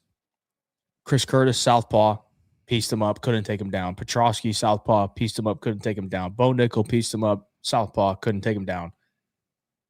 I mean, I think there's value on McConico. There has to be, man. Yeah, I agree. I can't believe he's 6 foot with a 77-inch reach. That's a big reach for only being 6 foot. Yeah, that's true. Maybe that's bigger. I'm 6'2", and I think 76 is my reach. Let me just fact check that. Give it that reach is real. It's real. 77. That's a big reach for only being 6 foot. His striking's okay, man. I don't think it's bad. I mean, he was doing very solid against Susurkaev until he got killed. So it's like this. That's what I mean. His movement was good. He's sneaky. Like, he can win fights like that. I just think sometimes maybe against a guy like Susurkaev, you got overwhelmed. I don't think if he avoids the ground game with Vieira, and this is a really good live betting spot too. You might not get such a better you might get a good number at pre-flop, but if Vieira cannot sniff this guy a takedown right in the first round, you got to go McConico. There's no way Vieira's going to win on the feet. He's very stiff, very rigid, doesn't move his head. He throws a lot, right? He'll be there and he'll throw a lot. His chin overall is held up. Obviously, he gets fucking head kick blitz knocked out by Bo Nickel. But, I mean, you're talking me into it. I like Vieira's sub still, but McConico by decision, I like that too. Hold on. Someone challenged me to a boxing match. You want to click on that there? Yeah, I'm challenging the guy on the bottom of a box match. Accept it, Angelo Bodetti. I don't know how much you weigh, though, because I'm a big fucking dude. So if that's you in the picture, you don't look very big, buddy. So I might eat you for lunch. But the challenge is accepted. Challenge accepted? I thought you were like 5'7". No, I'm not 5'7". I actually had my daughter measure me the other day, and I'm actually... John Anik used to say I was 6'3". I'm 6'3" with the hair puffed. But realistically, I'm like 6'2" in change. Still pretty big. Yeah, I'm a big guy. 294 this morning, so I'm not fucking around. All right, before we go into the main card, want to let you guys know about the contest on 3PC this week. They're going to run it back. Nobody got a perfect card last week. We'll check out how we did on the. You don't have to check mine. Don't have to check it. I know the leaderboard. Dirty Harry went 9-2, was up the most units. I think overall, I went 7-4, down 0.38 units on my picks. I don't even think I'm gonna be in the top, bro. Like, are we gonna find VP or? Where they cap out at 200? Yeah, I don't think I'm sniffing too. Oh, 113. 4-7. We switched, bro. Yeah, 4-7. It was a rough night. It was a rough night. I had 2 bets. It was probably the least betted event for me in a long time. Only 2 bets because it was, I risked so much money, and I'm glad I did that because some of my earlier leans in the prelims, like the ones I was like, I would bet this, I lost. So good, I didn't shake the money out. Well, make sure you get your picks in this week. Dirty Harry, number 1. Congrats, Dirty Harry, 9-2. Any other familiar faces? We haven't seen Luna up there in a while. Yeah. Oh, there's Luna. Big Earl. There's Luna. Luna's still killing it. Big Earl, that's Dylan. That's Russ's kid. Alan Joban. 7-4. You and Alan Joban tied. Fatima was up there. There's Russ. Russ went 1-2. You only picked 3 fights? Oh, yeah, he did. Remember, he told us, he's like, yeah, I'm not doing anything in this card. 5-6 for Fatima. Okay. Good thing we didn't fucking get her leg. I literally figured if we got her leg tonight, she would go to law because I gave Aljo. She'd be like, "That's the law." Yeah. She always goes opposite me. Well, if you get all of them correct, we did have somebody get all of them correct a few weeks ago. What card was that? I think it was an Apex card, actually, that somebody got them correct. Silly, Gilly, Goose, MMA. That might have been the last Apex card. Yeah. And then someone won $200 last week. Or maybe it was two Apex cards ago. But yeah, get your picks in there, 3punchcombo.com. Link down in the description below. You can use code BigJive for a free month and get full access to the 3Punch forum. Otherwise, you can just sign up for free and get your picks in for free to enter the contest. It's free.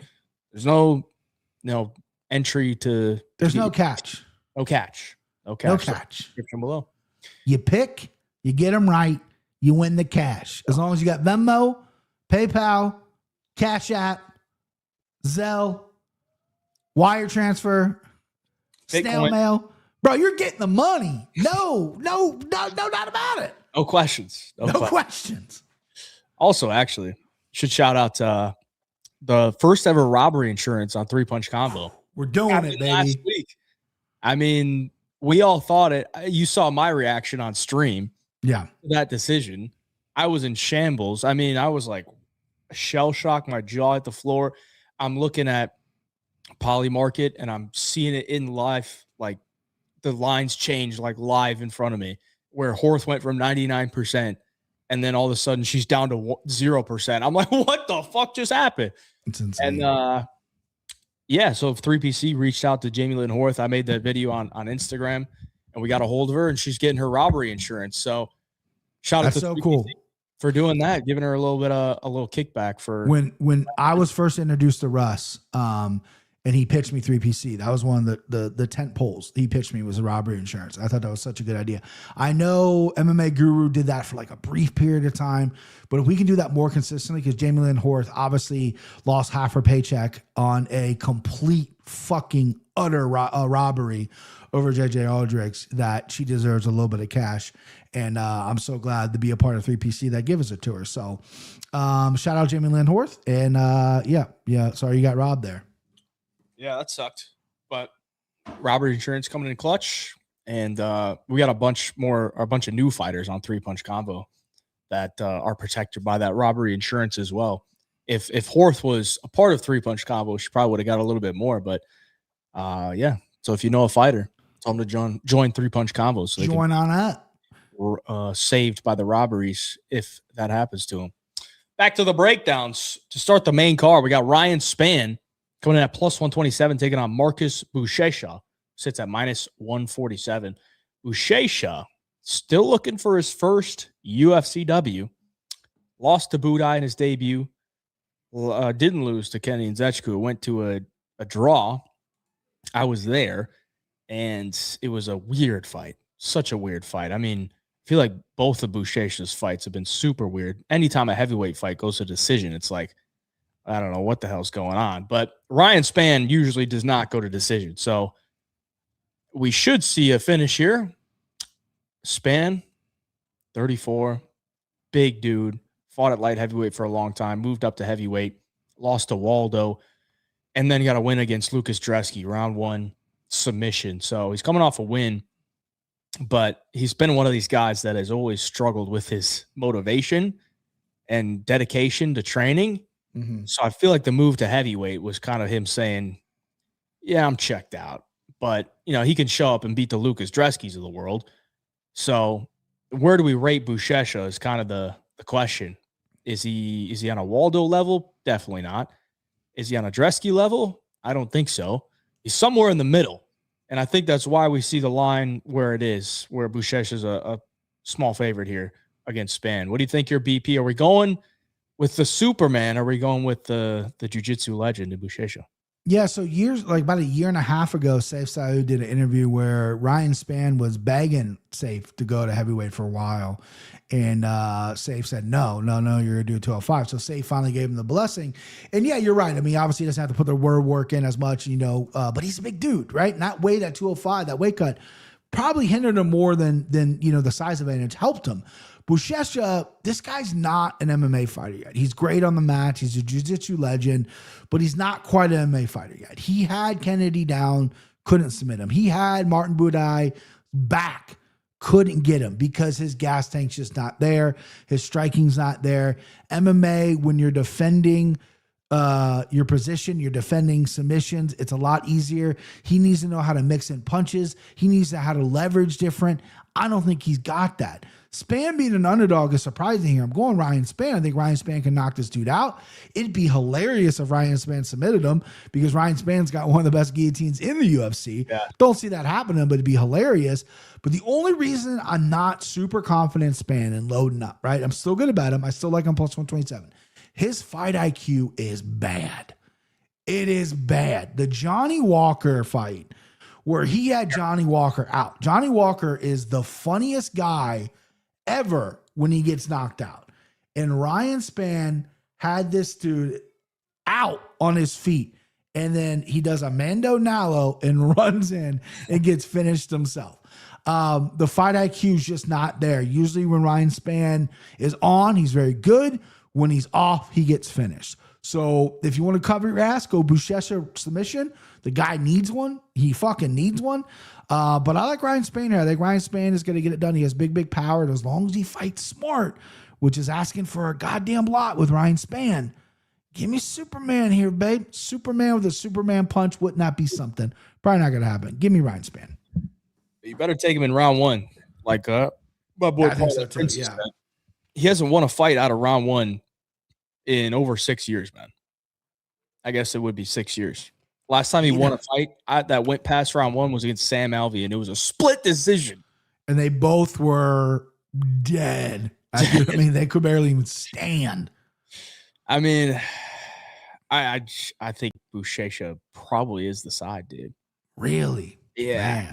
Because, like, I look at it this way. I mean, Spann's got to finish him in the first 3 minutes, essentially. Correct.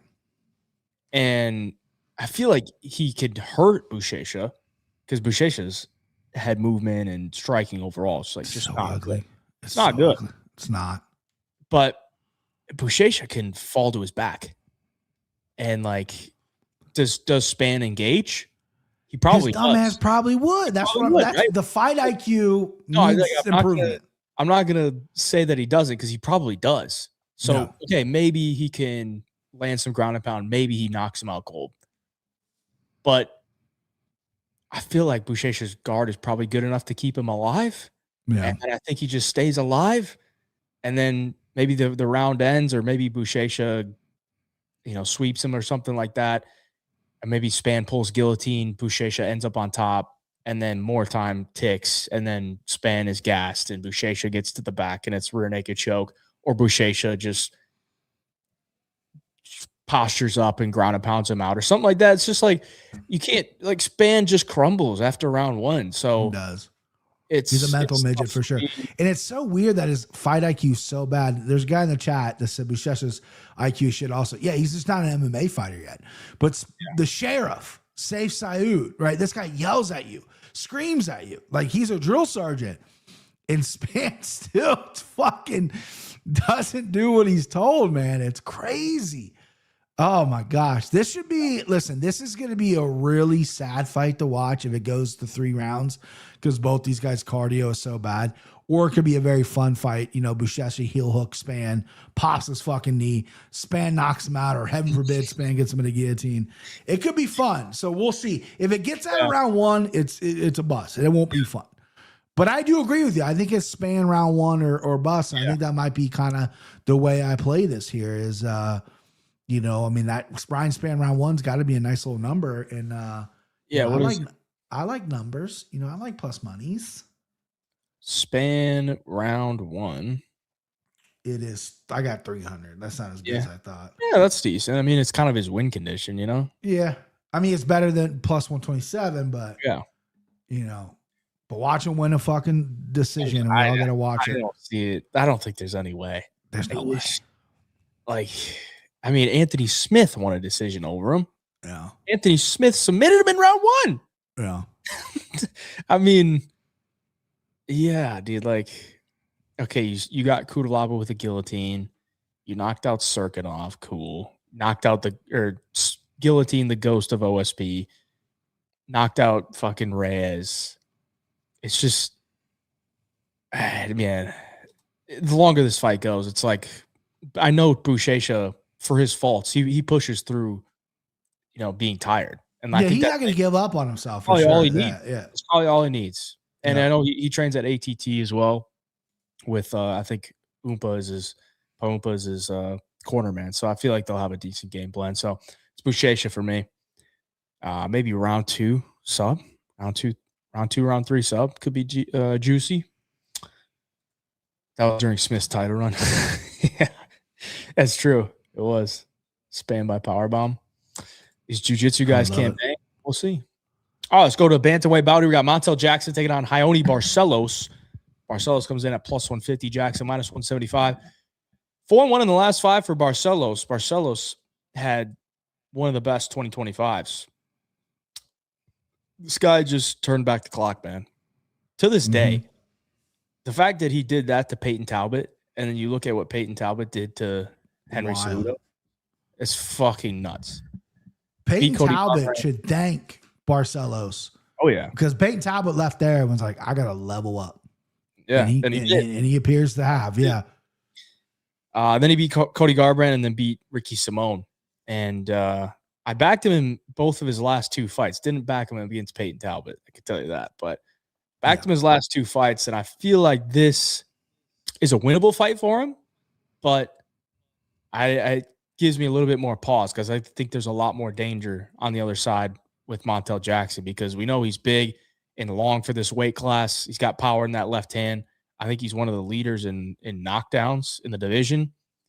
But that's kind of been his fault at times, is he kind of just trusts his power a little bit too much. And if he can't land the big shot, then he's kind of not really separating himself in a lot of these fights. So if he can't separate himself, or if he can't land a big shot on Barcelos, then I think Barcelos is probably going to be able to get some wrestling going here. So I think it's either Jackson KO or Barcelos decision. It's kind of like pick your poison. I do think Jackson should be a favorite here. I'm not going to play him at minus 175 though, because Barcelos, if he gets into his wrestling, he's pretty damn good. And Figgy was able to take him down a couple times, but that fight was just like nothing was happening the entire fight. And he won a split decision. I kind of feel like Barcelos is a better version right now than Figgy was, when they fought last October. So I think Barcelos is a live dog, but I just, at his age and the danger factor from Montel Jackson, like I'm probably not going to bet Barcelos here. And I'm probably not going to bet Jackson either. I think this might just be a pass for me, but I know you got a more passionate take. Let's hear it. Oh, Bubba, yeah. Montel's my guy. He was my guy, right? 2018 Contender Series. He was on the same Contender Series card as Chris Curtis and Greg Hardy. And he obviously won, but it was a weird, illegal knee situation that ended up not being illegal. Gets signed to the UFC, but this guy's been super inactive. He's fought twice in 2020, twice in 2021, once in 2022, once in 2023, once in 2024. This will be his second fight this year, coming off a loss to Figgy, where he had everything in front of him to win. He outstruck Figgy, but got out-grappled, and he was afraid to use his wrestling. And when he did grapple, had the size advantage as well, it looked very choppy. And the fight before that as well against Daniel Marcos, it was kind of a weird thing. He landed strikes too, but he was coming up before that. He was coming off 2 first-round knockouts. So he got a little hand-happy and forgot his well-roundedness. He forgot his grappling, forgot his size. He beat Marcos, fell short against Figgy, which was a split decision, but he did not look good in either of those fights. And I just think, he trains out of a small gym in Milwaukee, and I just think, these high-level guys now, as you can't be beating JP Bays every fucking weekend. These high-level guys are starting to catch you. And I got to be honest with you, I wrote Barcelos off when he got knocked out by Umar. When Umar slept him, I was all Barcelos. I faded him his last couple fights, and he's made me look like an idiot. And I kept saying, don't worry, he's 37, he's 38, he's this and that. But he's looked fucking good. And Montel Jackson's 3 losses in UFC. I mean, minus Figgy, even though Figgy did take him down twice. You got Brett Johns, who took him down 8 times. This was a few years ago. And then Rico Simone, who took him down 7. Barcelos is a very good wrestler, right? A lot of people cannot stop his wrestling. He will get takedowns. Montel Jackson is good at getting back up. He's a big, large dude for this weight class. His takedowns are pretty good, but I don't think he's sniffing one on Barcelos. He's going to want to stand up, use his reach, use his length. He's got a great left hand, great southpaw, but Barcelos is still really fast, and he's got good head movement and cardio for days. I like Barcelos here at plus 150. I actually love it. I usually never bet against Montel. He's made me a lot of money over the years. But yeah, I mean, listen, I just think Barcelos is time. I think he's improving. I think he's better. I think Montel, it's going to be interesting how he approaches the fight because he's not going to be able to wrestle Barcelos. And it looks like his last few fights, I mean, he's never really landed too many strikes. I mean, Dumont Blackshear, he only needed to land 1. Ronnie Yaya only needed to land like 1. Arce, 48 of a decision. JP Buys, who he dropped 4 times, he only hit him 25 times in a decision, right? The volume's not there, and Barcelos is going to have volume. The more I talk about it, the more I break it down, the more I'm excited about Barcelos. Give me Barcelos here, man. Plus 150, love it. That Blackshear KO, when he KO'd Dumont Blackshear, I had a bet on Blackshear at like plus 120 or something like that. And it wasn't like a big bet, but Maddie, this is when I lived in Florida. Maddie had 12 grand on Blackshear. Because obviously, like, Blackshear's a good grappler, right? Like, you could take down Montel, you can out grapple him. I wonder if Maddie's ever lost money quicker. It was like 18 seconds. 18 seconds. 18 seconds. I think Dumont was like throwing a kick or maybe like stepping straight left hand, just straight left down the pipe, KO'd a bad. Slept. And I mean that's his best win, right? Like, but it's an 18-second knockout. Like, the fight didn't really play out. I mean, that's for sure his best win. He hasn't really. I mean, Brett Johns was good for a little bit in UFC. Ricky Simone's been a staple. I mean, Ronnie Yaya is 200 years old. Daniel Marcos is a tough out, but I wouldn't say he's great by any means. And he looked bad in that fight. I mean, he didn't look great. Yeah. I mean, both guys. It was like, again, it's just when Jackson goes to decision, it's like not a lot's happening, man. He just doesn't do enough. And I think Honey Barcelos, I think he's going to do enough. I think he's just going to outwork him. I think he's going to just outwork him here. I mean, his last fight against Ricky Simone, who's another good wrestler. He landed 82 strikes, landed a takedown. You know what I mean? Like, the volume's there for him. And the Peyton Talbot, he landed 8 takedowns over Peyton Talbot. He took Peyton Talbot to school, Barcelos. Obviously, I get a little scared with the age, 38, especially at bantamweight, but it's not scaring me off this time. I like Barcelos, especially at minus 150. Barcelos decision, Jackson KO is only minus 150. Kind of like that, but like at the same time, like Montel's not like bankrupt if it goes to decision, like it could just be another fight where not a lot fucking happens, and then Jackson lands a couple decent shots and he wins the round. So don't hate that angle, but also don't want to lay like minus 150 on that. So that's probably a pass for me, boys. But BP's going with Barcelos, so tell the kid on it if you're down with it. Moving on to another bantamweight bout. I got a better take on this one. Davey Grant comes in at minus 130, taking on the UFC debuter Adrian Luna Martinetti. Sits at plus 110. Luna Martinetti 5-0 in his last 5, coming off the Contender Series win against Mark Vologdin in one of the best fights of Contender Series history.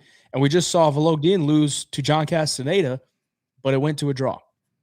So we saw how he looked at the UFC level, and to be honest, I did not think he looked very good. We'll see how Martinetti looks this Saturday, but that age I don't think is aging as good as it maybe could have. Davey Grant, on the other hand, 40, coming off the loss to Charles Jourdain, where he got hit with the flying knee and subbed by guillotine. And BP, I know he's 40, but I'm not scared this week, man. Not scared, huh? I think Davey is levels above this kid.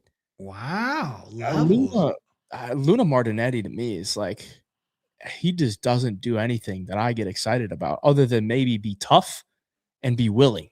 But I feel like that's not enough to beat Davey. And if it is, like, all right, props to him. But I mean, I don't think Luna's striking is good. I mean, Vologdin fucking damn near had him knocked down in round 1. He was piecing him up. And then he started to slow down, and Martinetti kind of took over with a lot of clinch knees and rips to the body and just having better cardio than Vologdin. So going against Davey Grant trains in Las Vegas at Syndicate MMA. I know he lives there full time now. The loss to Jourdain, I don't put too much stock in. He's still never been KO'd. I think his striking is tough to deal with. I think his grappling is ever improving. So, I mean, I think this is clear Davey Grant. I think he should be like minus 180. Ooh. Minus 190. And I know he was a dog at the beginning of the week. He was, yeah. This number flipped. I wish I would have taped the fight earlier and got plus money, but I still think minus 130 is good. This Martinetti guy, man, 17-1, but this guy's record is extremely padded. He's an Ecuadorian, trains in Mexico now. Yeah. I mean, before the Contender Series fight, he fought an 0-0 guy. And you look at some of his wins. The fight before that, he fought a guy who was 8-3. And you click on his Tapology now.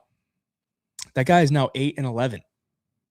Has not won a fight since then. And he's been finished in every single fight since then. He actually started off his career like 8-0, I think. And then he lost 11 straight fights.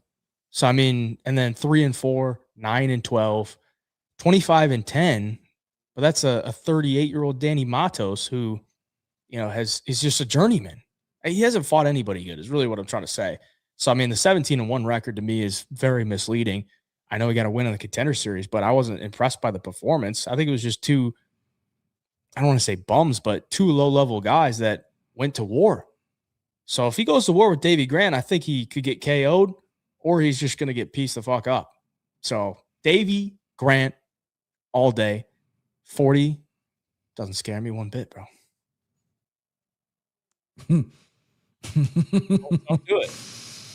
I was on Davey. I think this fight's gonna be close. I think volume's gonna play a factor. I think Davey Grant has more power. His left hook is beautiful. I think Martinetti has volume. Davey can volume. I mean, 3 fights ago against Ramon Tavares, 147 landed. That's great, right? Davey's got cardio. I just think Martinetti, yes, he's a can crutcher, 71. He's fought nobody. But I think the dude's game. I like his hands. I think this. If you like his hands? I like his hands. God! I think his volume is good. Davey Grant's very hittable. Davey Grant gets hit quite a bit, and I think Davey Grant being 40, being in a lot of wars, a lot of chat saying levels. 100%. I've said it a million times, but I think at 40, and I think at all the punches you've taken recently, and Martinetti is by no means a power puncher, but he's going to accumulate, bro. He's going to accumulate, and I think this is going to be a super close fight. When Davey Grant was plus money, I liked him at plus money. Now the lines have switched. People were like, this dude's a fraud. We're going to listen to Hey Jive. We're going to go Davey Grant. We're going to listen to the chat because it's fucking levels. I got to go the dog here. I think this is going to be a very close fight. I think Martinetti is going to come out and put some volume on Davey Grant. I think Davey Grant's going to land the harder shots. And Tercios, bro. This guy is no better than Ricky Tercios. I think Davey Grant's gonna land the harder shots. I think Martinetti's gonna land more shots. Again, we're giving me plus money. I like a lot of underdogs in this spot here. He landed 165 strikes against the Child on Contender Series. 165 and 3 takedowns. Vologdin, look at his next fight against Castaneda. Castaneda landed 135 on him. Right. But that's not 165. And Castaneda can strike. Castaneda's UFC vet. That was a career high for Castaneda, 135. Right. He's not like the most high volume guy. He landed 135 on Vologdin. And Yanez landed 100. Vieira landed 105. Martinetti landed 57 in the clinch, 17 on the ground. He only landed 91 at distance. Davey can get hit, bro. And Martinetti will nonstop throw. Vologdin landed 117 on Martinetti. Davey Grant has never been hit with that many significant strikes in a UFC fight. Cheeto Vera hit him 105. Cheeto Vera, who takes round 1 off, hit Davey Grant with 105 strikes. Significant strikes. First time they fought? Yeah, 23. Yeah, but that was when David Grant was probably 23. No, yeah, this one back in 2021, 105. And then after that, Yanez, 100. Luis Smoka, 71. Luis Smoka, who's got an armbar to his name, 71 over the kid. All I'm saying, I'm not going to, this isn't a bet. This isn't me and Luis you. Smoka's like a 15-fight veteran. Right. I mean, UFC veteran. Yeah, but Martinetti has Cheeto proven Vera fought for a fucking title. He's proven to have volume, though, against hittable guys. Adrian Yanez has some of the best boxing in the division. I'm telling you, this Luna Martinetti guy is not that guy. He's not. I think it's going to be a close fight. I just think he's going to land more. I think it's going to be interesting what the judges score. They're going to score power. They're going to score volume. I think Martinetti is going to land more. And the fact that I'm getting the younger guy at plus money, I like those odds. Yeah, I think that's the only reason why Grant's not a bigger favorite is he's 10 years older, coming off a loss. And he looks like the most English motherfucker in the world. Tell me there's no one on the UFC roster looks more English than Davey Grant. His name should be Benedict Chesterbottom or some shit like that. Like, this dude is so English, it makes my face hurt. But it's not a fight, it's a debate. Dude, it is. Yeah. It's a good debate. That's why I loved your strong take. I love Ritlin next show. I love your strong take on Davey Grant. And I see all your points. I just think Martinetti, the volume is going to be the difference here. Power versus volume. Seabass is talking about when I said Javier Reyes. Dude, I'm telling you, Javier Reyes, if he fights anyone competent, he's going to lose. But he fought a washed Douglas Silva de Andrade and got fucking dropped in that fight as well. But Andrade was washed going into that fight. I don't think Davey Grant is washed. Like, he beat Damon Blackshear the fight before the Jourdain fight. He beat Ramon Tavares easily. Not that Tavares is like anything. One of my all-time favorite submissions, Davey Grant over a Sunsal. The comeback. Yeah, I mean, I personally triangle. Daniel Marcos as well, who was an undefeated fighter at the time. He lost by split decision in his home country. They robbed him fucking blind because he had a bloody nose that carried into the second and the third round. Yeah. You know, I mean, Luna, this guy's not that guy, dude. He's not. What if Luna Martinetti is the Luna on 3BC? Dude, actually, OG at picking fights. I don't know if Luna's Instagram is down or not, but I tried to look at his Instagram. I couldn't find it. I was like, am I blocked? No. Oh, this Luna? Yeah. Oh. Luna Martinetti. Try to find it. Yeah, I'll try to find it. I need to know if I'm blocked. That'd be so funny. He's definitely blocking you now, bro. I'm telling you, boys, Javier Reyes, when we get the fight, we are going to make a lot of money fading that fucking guy. Okay, he's not good. PP only likes Luna because it means moon in English. I did not know that. I believe I got the right guy here. It doesn't. Adrian Luna Martinetti. I found his brothers. Juan Andre Luna. And then on the top, it says Andres Luna Martinetti. Is it Andres? Maybe this is his brother. He does have a brother that fought in the Contender Series. Lost to Alessandro Costa. They look like very similar. So yeah, I don't think I can find them. I don't know. But yeah, boys, it's Davey Grant, boys. It's Davey. It's got to be. Oh, Davey. All right, let's move on to the next fight. We got a lightweight bout here. Rafa Garcia coming in at plus 105, taking on Alexander Hernandez. Sits at minus 125. Hernandez on a 4-fight win streak since going to the lightweight division full time. Wins over Austin Hubbard, Kurt Hollabaugh, Chase Hooper, and Diego Ferreira.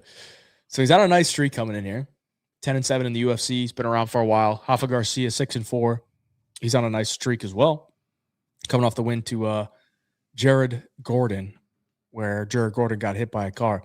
And I wonder, I feel like it has to be because we all know what happened in that fight, right? Jared Gordon got hit by a car the day before. He comes out with a knee sleeve. He's clearly compromised. Garcia KOs him in the third, damn near submitted him, and then dropped some elbows on him, and the ref stepped in. We remember when Del Valle beat Isaac Dulgarian, right? It was a rigged fight. Yeah. And then his next fight, he's a minus 400 favorite against Jordan Levitt for what? He beat Connor Matthews and won a rigged fight. And then what happened? Jordan Levitt beat him. Mm-hmm. Garcia is not in the same territory here. It wasn't a rigged fight, and he's not a minus 400 favorite. But I mean, come on, like, is that a real win?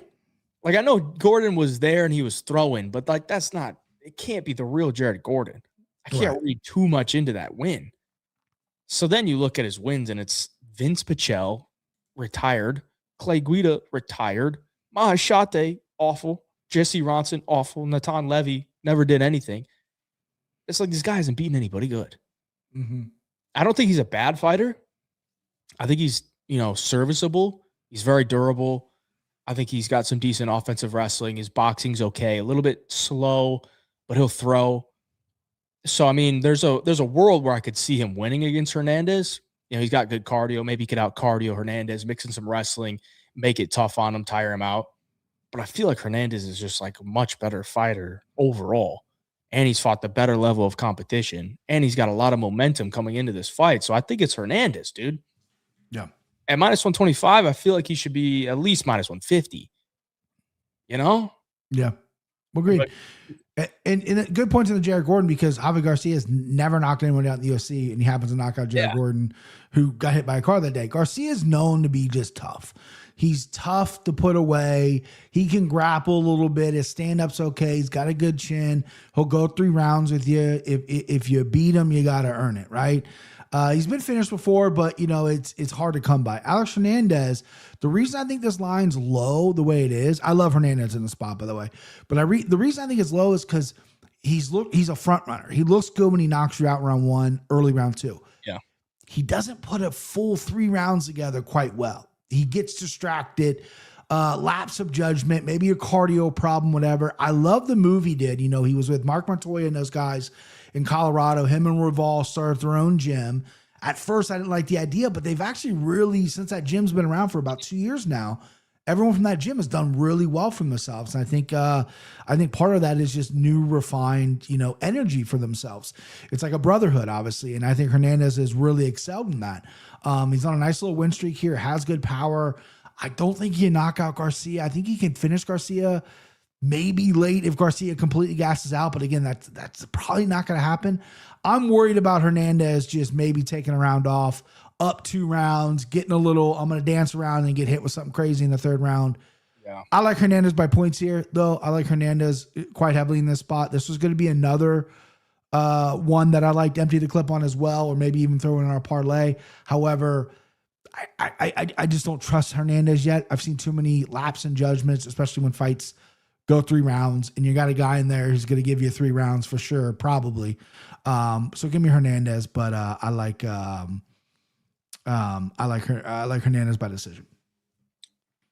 Dude, I kind of flirting with the KO for Hernandez. Yeah, the chat said it. Grant Dawson got him. I know that was more of a ground and pound situation. Oh, that's not really like a KO. I mean, it's a ground and pound. I mean, Dawson mauled the fuck out of him. Yeah. But he's never really fought like a power puncher. Exactly. Right? I mean, Machete, it's like close, no. Jesse Ronson, no. Natan Levy, no. Rewatch the fight with Chris Gordon. Krummacher, no. Rewatch the fight with Gordon. Gordon was rocking him with some shit on one leg. Right. And Hernandez is one of these guys that's going to like use his footwork and like draw you into big power shots. Like he did the Hooper, like he did the Diego Fajeda. And I feel like his punch on Hooper was I was there for that. He trapped him. It was fucking gorgeous. Like Rafa's going to have to pressure, man. Like you know what? I think you convinced me, bro. I think you're right. I think he hasn't really fought a power puncher. Hernandez by KO plus 350. I'm in, dude. I'm in. It's very tempting. Small cage too. I mean, they're gonna have to throw. Gosh. I'm in, bro. I'm in. That's super tempted. I'm super tempted. Hernandez. It's Hernandez for me, man. Hernandez, for sure. explosive, and Rafa will get frustrated. Rafa has a chin, though. It's right. I mean, like, he does have a chin. Like, he does eat some shots, but if you're eating that many shots, Hernandez does have big power too. I mean, the guy can't crack. He's more of a pot shotter as opposed to combinations. He sits down on punches really well, counters really well. Yeah, takes one, brother. Takes one. Yeah. I feel like if Rafa doesn't wrestle here, he'd be an idiot. He needs to wrestle. He has to. He has to. Yeah. All right, let's go to the co-main event. We got our women's bantamweight bout. More ladies for BP. Big Norm coming in at minus 235, taking on Jocelyn Edwards. Sits at plus 200. Jocelyn 4-1 in the last 5, 4 wins in a row, 4 finishes in a row as well. Don't see that too often. Norma 5-0 in her last 5, coming off a split decision win against Ketlin Vieira last November on the crazy card with Yadier Del Val and Isaac Delgarian and the Waldo Antonellia, and some people even said David Onama threw the fight against Steve Garcia a while ago. I heard those shatters too. But Norma, she's really been putting it together, and she's getting the respect from the books this week. I think she was supposed to fight. Yeah, she was supposed to fight Yana Santos, and Santos pulled out with an injury. So in steps Jocelyn Edwards. So a little bit of short notice for Jocelyn here, but she lives in Vegas, trains in Vegas. So she's there. She wants the opportunity. Are you believing in Jocelyn here? I mean, it's kind of hard not to, but yeah, really just based on the line. Dumont's minus 235 usually goes to decision. And if you're going to leave it in the hands of the judges, ask Jamie Lynn Horth how that turns out. Right. I might upset some people here because, people shout out Paul Shag from Bookie Beatdown. He was the one that coined the phrase Big Norm. I dropped on the Anakin Florian. John loved it. He just shouted me out this past week because of the fight. So shout out Big Norm. She got a little bigger. She got some chesticles. We already know she had a big backyard. Now the front yard's getting there. When she went on her little win streak, she was going through a divorce. She was angry. She was mad. Her husband was a piece of shit. Now she's got a new boyfriend. She's getting Brazilian steak every night. You know what I mean? How hungry is she? Not to mention she's a little bit of a boring fighter. She's not going to finish you, right? She's been knocked out before. Megan Anderson got her years ago. Her chin isn't the best in the world. She walks forward. She wants to clinch. She wants to take down. Think about Jocelyn Edwards. Edwards has really improved her takedown defense. That was a big concern with her early in her career. She got taken down. Her striking's very good. It's very flowy, and she got taken down. And proof of that is she lost to Nora Cannoli, and then she rematched her recently, slammed her on her fucking head and shoulder, and choked her out, right? Like, Jocelyn is a big, strong female in there, and she's dangerous in the clinch. Her takedown defense is on point, and she's way better at striking. You're giving me plus 200 too. That's insane. Of course I'm taking Jocelyn Edwards. I love me some Big Norm, right? I love Big Norm every which way. But I just don't know how she's going to get done besides decision. And it's going to be into the judge's hands where Jocelyn's going to be landing damage, if not finisher. And Dumont's going to maybe have some control time. Damage should always take precedent over control time. They've been judging that way more recently. Obviously, we don't know with a lot of these judges anymore, but that's how they should judge a fight. Jocelyn will damage Norma Dumont. I don't see Norma Dumont landing too many clean takedowns. It's going to be more of a push you against the cage, clinch you, and maybe hold on your legs a little bit. Jocelyn, good in the clinch, big, strong female herself. Her grappling is come a long way. I love Jocelyn Edwards here, plus 200. I do. I like her a lot. I'm a big Norma Dumont fan. Big Norm, shout out. You're gorgeous, right? But this is Jocelyn Edwards time, baby. The only Panamanian, is that Panamanian? How do you say it? She's from Panama, and I think she's the only one on the roster from Panama. So shout out Jocelyn Edwards. Give me the dog. 2-1 is a little nuts for me. I did not think this line would be set that way, but I like Jocelyn Edwards, man. No turning back. Yeah, I kind of want to be with you there, BP, but I feel like if you ever lose to Jessica Rose Clark when you get taken down 5 times, I can't trust you. I can't trust you, bro. I mean, has she? Bro, she submitted Tamira's Valdao. She rear naked choke Valdao, who doesn't have a fucking neck. Tell me that happens. You choke a fighter out with no neck? Come on, dude. Dude, her last, I mean, all of her wins in the UFC are trash. That's the thing. It's like, oh man, it's rough. I mean, Ramona Pascual, gone. Ji-Yeon Kim, gone. Lucy Pudilova, gone. 2 of those were split decisions, by the way. And actually, she should have lost to Lucy Pudilova. If you remember that fight, that was one of the worst robberies of the year when she lost or when she beat Pudilova. Tamiris Vidal, gone. Chelsea Chandler, gone. Priscilla Cachoeira, she KO's in the first. Cachoeira's a fucking zombie. And she beat Cornoli due to an injury. It's like, dude, I can't believe in Dumont at minus 235. I can't lay it. Let me just poke a hole in what you just said. Dumont took Chelsea Chandler, who's garbage, you're right, to a decision. What did Jocelyn Edwards do it to her? Finish her in round 1. Okay, that's like saying Topuria took Emmett to a decision, but Kevin Vallejos KO'd him in round 1. Yeah, and that's why Kevin Vallejos is clearly better than Topuria. Everyone knows that, dude. No, but Norma Dumont is not a finisher. Jocelyn Edwards is. Not. Oh, I don't think Dumont's good. It's good. It's good. I think. Listen, did you go back and watch that Megan Anderson fight, dude? Megan Anderson slept Dumont. I mean, that's why I can't. I can't lay Dumont because she's not a finisher, right? She's not, and so she's probably going to go to the scorecards. But I feel like it's going to take a lot for Edwards to win on the scorecards here, because she's probably not going to be able to wrestle Dumont. I don't see it. I don't really see her being able to cleanly outstrike her. So I kind of feel like she has to finish her to win.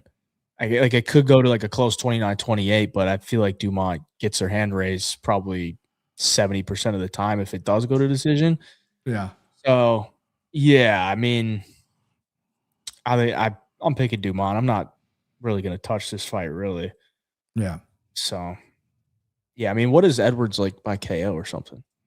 If we want to get juicy with it, it's gonna be maybe not. Yeah. So KO, golly, 12-1. 12-1, yeah. Yo, wow. Dumont to win by KO is 11-1, and Edwards to win by KO is 12-1. How the fuck is that? Her to win by submission is 11-1. I can see her fucking club and subbing too, bro.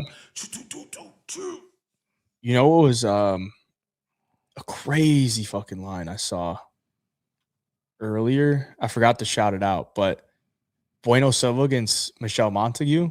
Yeah. Guess what Bueno Silva by KO is? Against a girl in Montague who can't strike.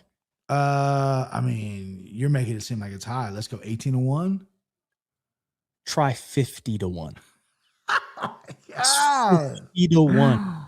Oh, Bueno Silva. I love a 50-1, bro. Chat, like, is that not the craziest fucking line I've ever seen? Michelle Montague cannot strike. She damn near got KO'd by Luana Carolina. And Bueno Silva by KO is 50-1. That's wild, dude. 50-1. I don't mean, think I've ever bet the only 50-1 I think I bet, it's probably more than that, was I was in Vegas. I put a future on the Bengals to win the Super Bowl like 10 years ago. I don't think I've ever bet a 50-1 before. That's insane, dude. Like, that's crazy. Yeah. I'm gonna have to pop my cherry this weekend, bro. I'm gonna have to do it. I have to. You just bet it? Nobody bet it, dude. I haven't bet it yet. Like, it's probably not gonna hit, right? But 50-1. 50-1's beautiful. All right. Well, yeah. I mean, that's kind of the breakdown for this one. Edwards picked by pure emotion. Okay. There you go. How is this the co-main event? Yeah, I'm surprised they didn't move it. But yeah, it is what it is. Definitely the thickest fight in women's MMA history. I mean, we talk about Jocelyn Edwards' lower body. She got some fucking movement back there, and she's always wearing those tiny ass shorts. Her cheeks come out every fight. Yeah. I mean, she's got lower legs big, butt big, hips big. Norma Dumont, they don't call her Big Norm for nothing, bub. Right. Oh, let's go to the main event of the evening. After this, we're gonna rip a couple packs on Homo Fight cards, and then we're gonna hop into the Empty the Clip, the 3-punch parlay, and the Sicko parlays. In the main event, we got a featherweight bout. Aljamain Sterling comes in at plus 115, which is continuously dropping as we speak. He is now down to plus 100. Yusuf Zalal minus 120. I got him at plus 110 on Bet365. So yeah, I mean, I just refreshed it, see if it was moved. Yeah, plus 110. I mean, that's kind of a big move compared to where it was on Sunday when I broke it down. Yusuf Zalal was minus 175. Aljo was plus 145. And I said that was kind of disrespectful to Aljo. And then I watched some tape and I kind of agreed with myself. I mean, Aljo is 36, right? He's coming off a win against Ortega, which isn't like a statement win at this point in Ortega's career. And a win over Calvin Kattar in this division isn't either. But I feel like I don't really see him like falling off by any means. Like he looks fine. He looks good. Even in the Evloev fight, like there was a great argument for that he won that fight against Evloev.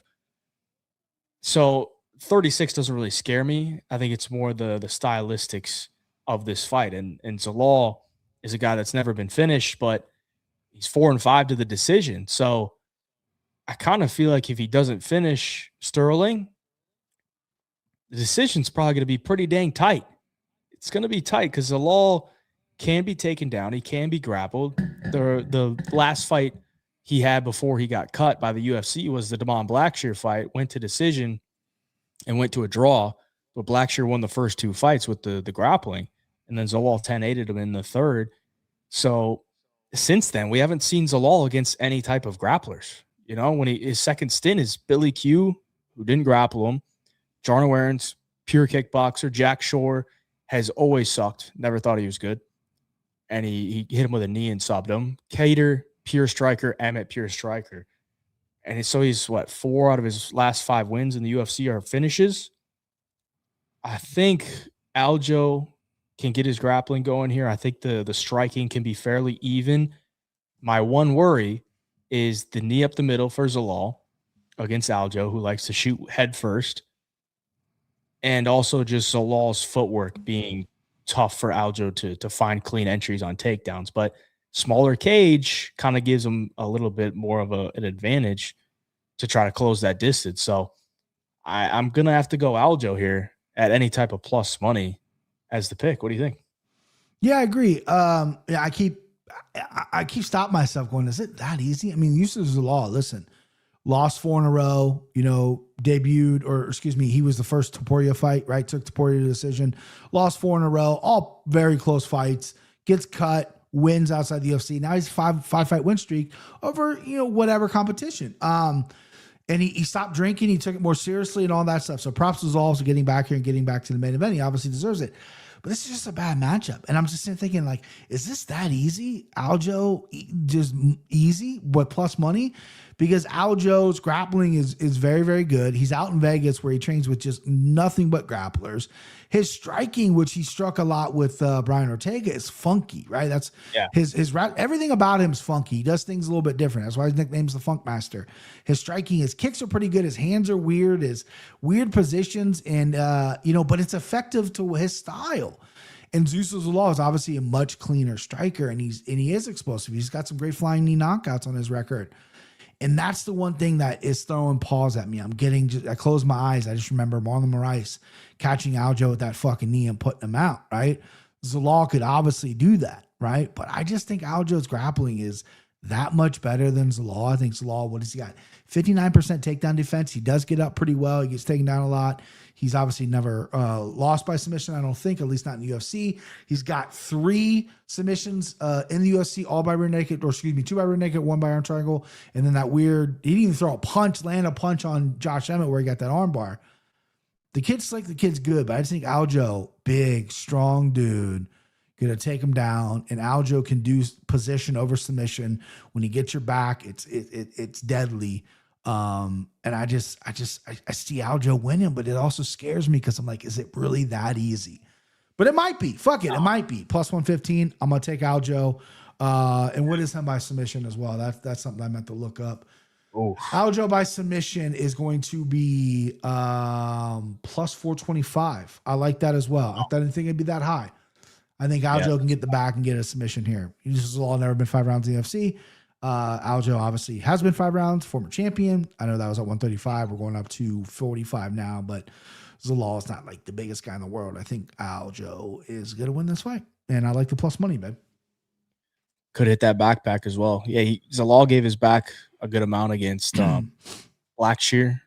Even to Boyd that took his back. So Aljo says, when I get your back, it's a wrap. That's what he says, bro. Yeah. I think that's what Aljo says. It's one of the cringiest sayings I've ever heard, but it's bad. Yeah, Aljo, I think he had I don't know if I think he still does his own podcast, but when Cody produced his podcast a while ago, a couple years ago, and I would see like clips of it, and I'm like, dude, Aljo.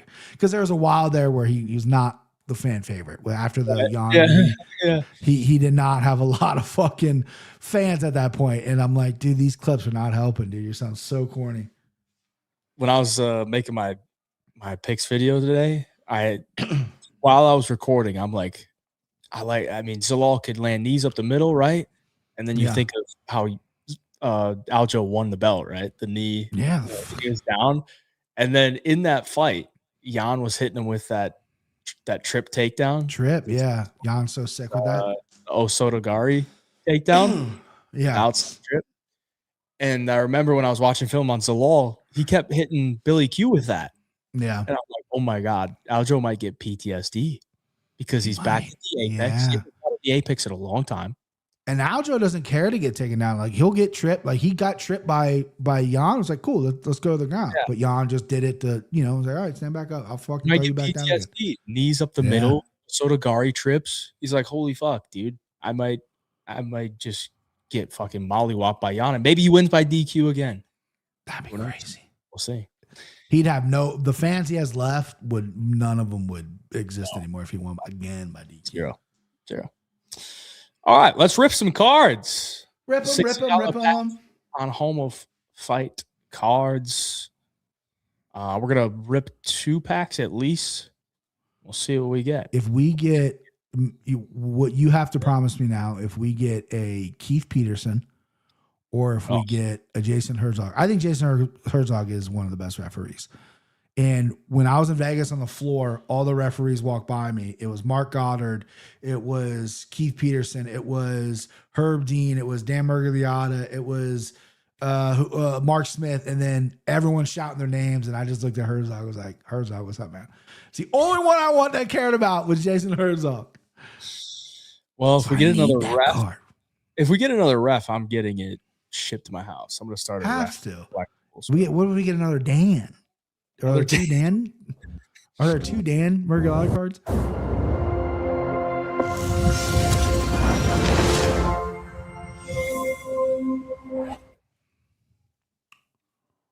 Michael Chandler. Okay. Shit ass card. Yeah. Fuck me, dude. Man, That's a shit pull. I thought that'd be a shit pull. Unless he goes out there and beats Mauricio Rufy, that thing is dead as far as value. Dixon Snyder, see at the top. That was his fucking catchphrase. He's won 2 fights in the UFC. See at the top. We're gonna sell that. It's all back. We need something better. I mean, it can't get much worse than that. Herb Dean, when he fought MMA, he used to fight with a white T-shirt on. If we get a white T-shirt, Herb Dean, that's worth a lot of money.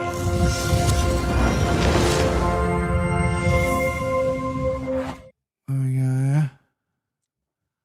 Kalen Shkagan. I thought it couldn't get worse, but that was pretty fucking bad, dude. She's like my least favorite fighter ever. The only thing that made me like her is when her Twitter got hacked and she was tweeting out like all this stuff about like loving big black cock and stuff. What? Her Twitter got hacked though. I thought it was real. Probably was. That's the only time I liked her. Dude, one of the most boring fighters in the world. Is her last name even Chikagian anymore? Didn't she change it? Terminara. Yeah, that's right. Yeah, that's why I thought she changed it. All right, let's get something. Let's get something here. Yeah, that's a good question. Lucky you said, how is that worth more than a Michael Chandler? It's true.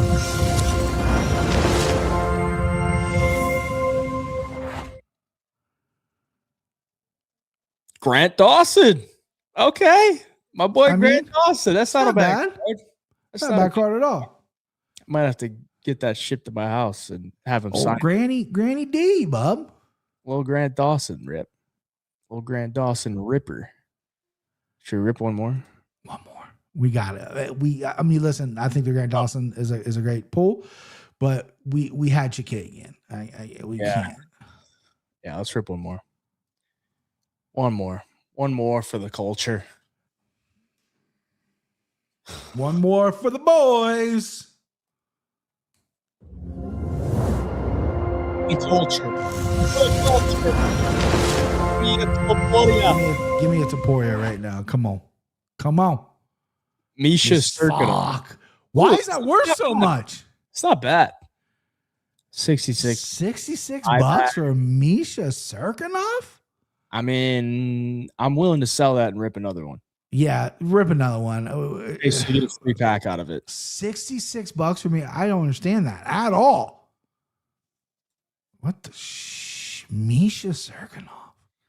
Definitely. All right, here we go. Willing to rip that. Good vibes. Like the chat for those good vibes, baby.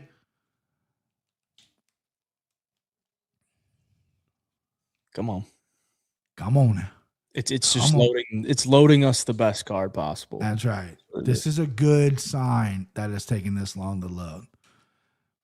All right, come on now. Maybe not. Taking a little long. Refresh. Oh, here we go. Oh, wait. No. That was.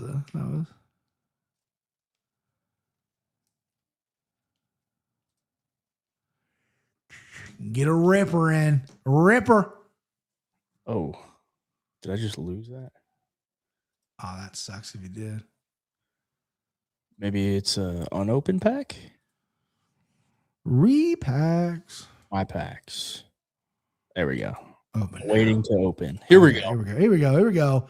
Last one of the night.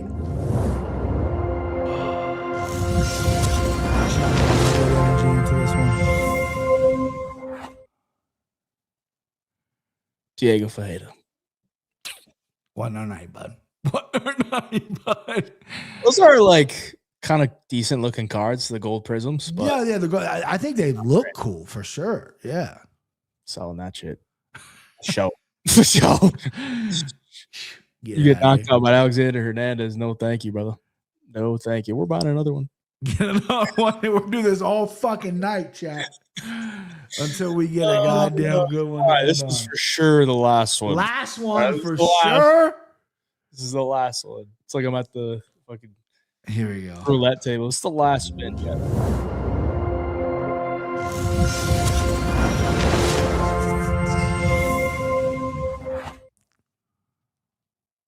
Ty! Hey, that's your guy. That's your guy. You gotta keep that one, brother. I might keep that one. You gotta keep that one. Disco Prism. PSA 10. That's a good one. Disco Prism. I like that. Ty Tuivasa 2022. That's prime Ty, bro. Prime Ty Tuivasa. That's when Ty Tuivasa was shooing every fucking other event or every other month, bro. That dude was. I don't even care that it's not that much of a value. I just like the card. Oh yeah, I like the card. That's your guy. That's my boy. All right, that's sweet. If you want to rip your own packs, you can do it on homofightcards.com. There's a link down in the description below. You can use code HeyJab to get 10% off your first pack. You can rip it just like we did, and you can keep it in your digital vault like mine right here. There's the John Jones we pulled on stream on Saturday. John Jones. $250 card, John Jones. We also pulled this nice Holly Holmes. You see this one? Nice little Holly. No. There you go. $130 value. And I'm going to send that to my first channel member that became a channel member on Saturday. So shout out to him, Lance. Shout out to him. And if you want to be a channel member, might rip you a card. We'll see. But you can get them shipped to your house as well. I'm actually getting the Mergliato one shipped to my house. God, I've got to have that. We got to put that in the studio, bro. It's in transit. So when it gets here, we'll do an unpacking and see how it looks. But I need that. Legendary pull. Need that. All right, let's go to the empty the clips here. BP, I know you hit me with a little psych before. You gave me the empty the clip, and I said, yeah. And then you said no. Yeah. I completely took my balls off the table. Yeah. Show. Yes. Over 2.5 rounds. So again, I think I mentioned this earlier. At 5 a.m. when I was at work, I text Hayden. I said, Barcelos empty the clip. I've been wanting to do a plus money empty the clip.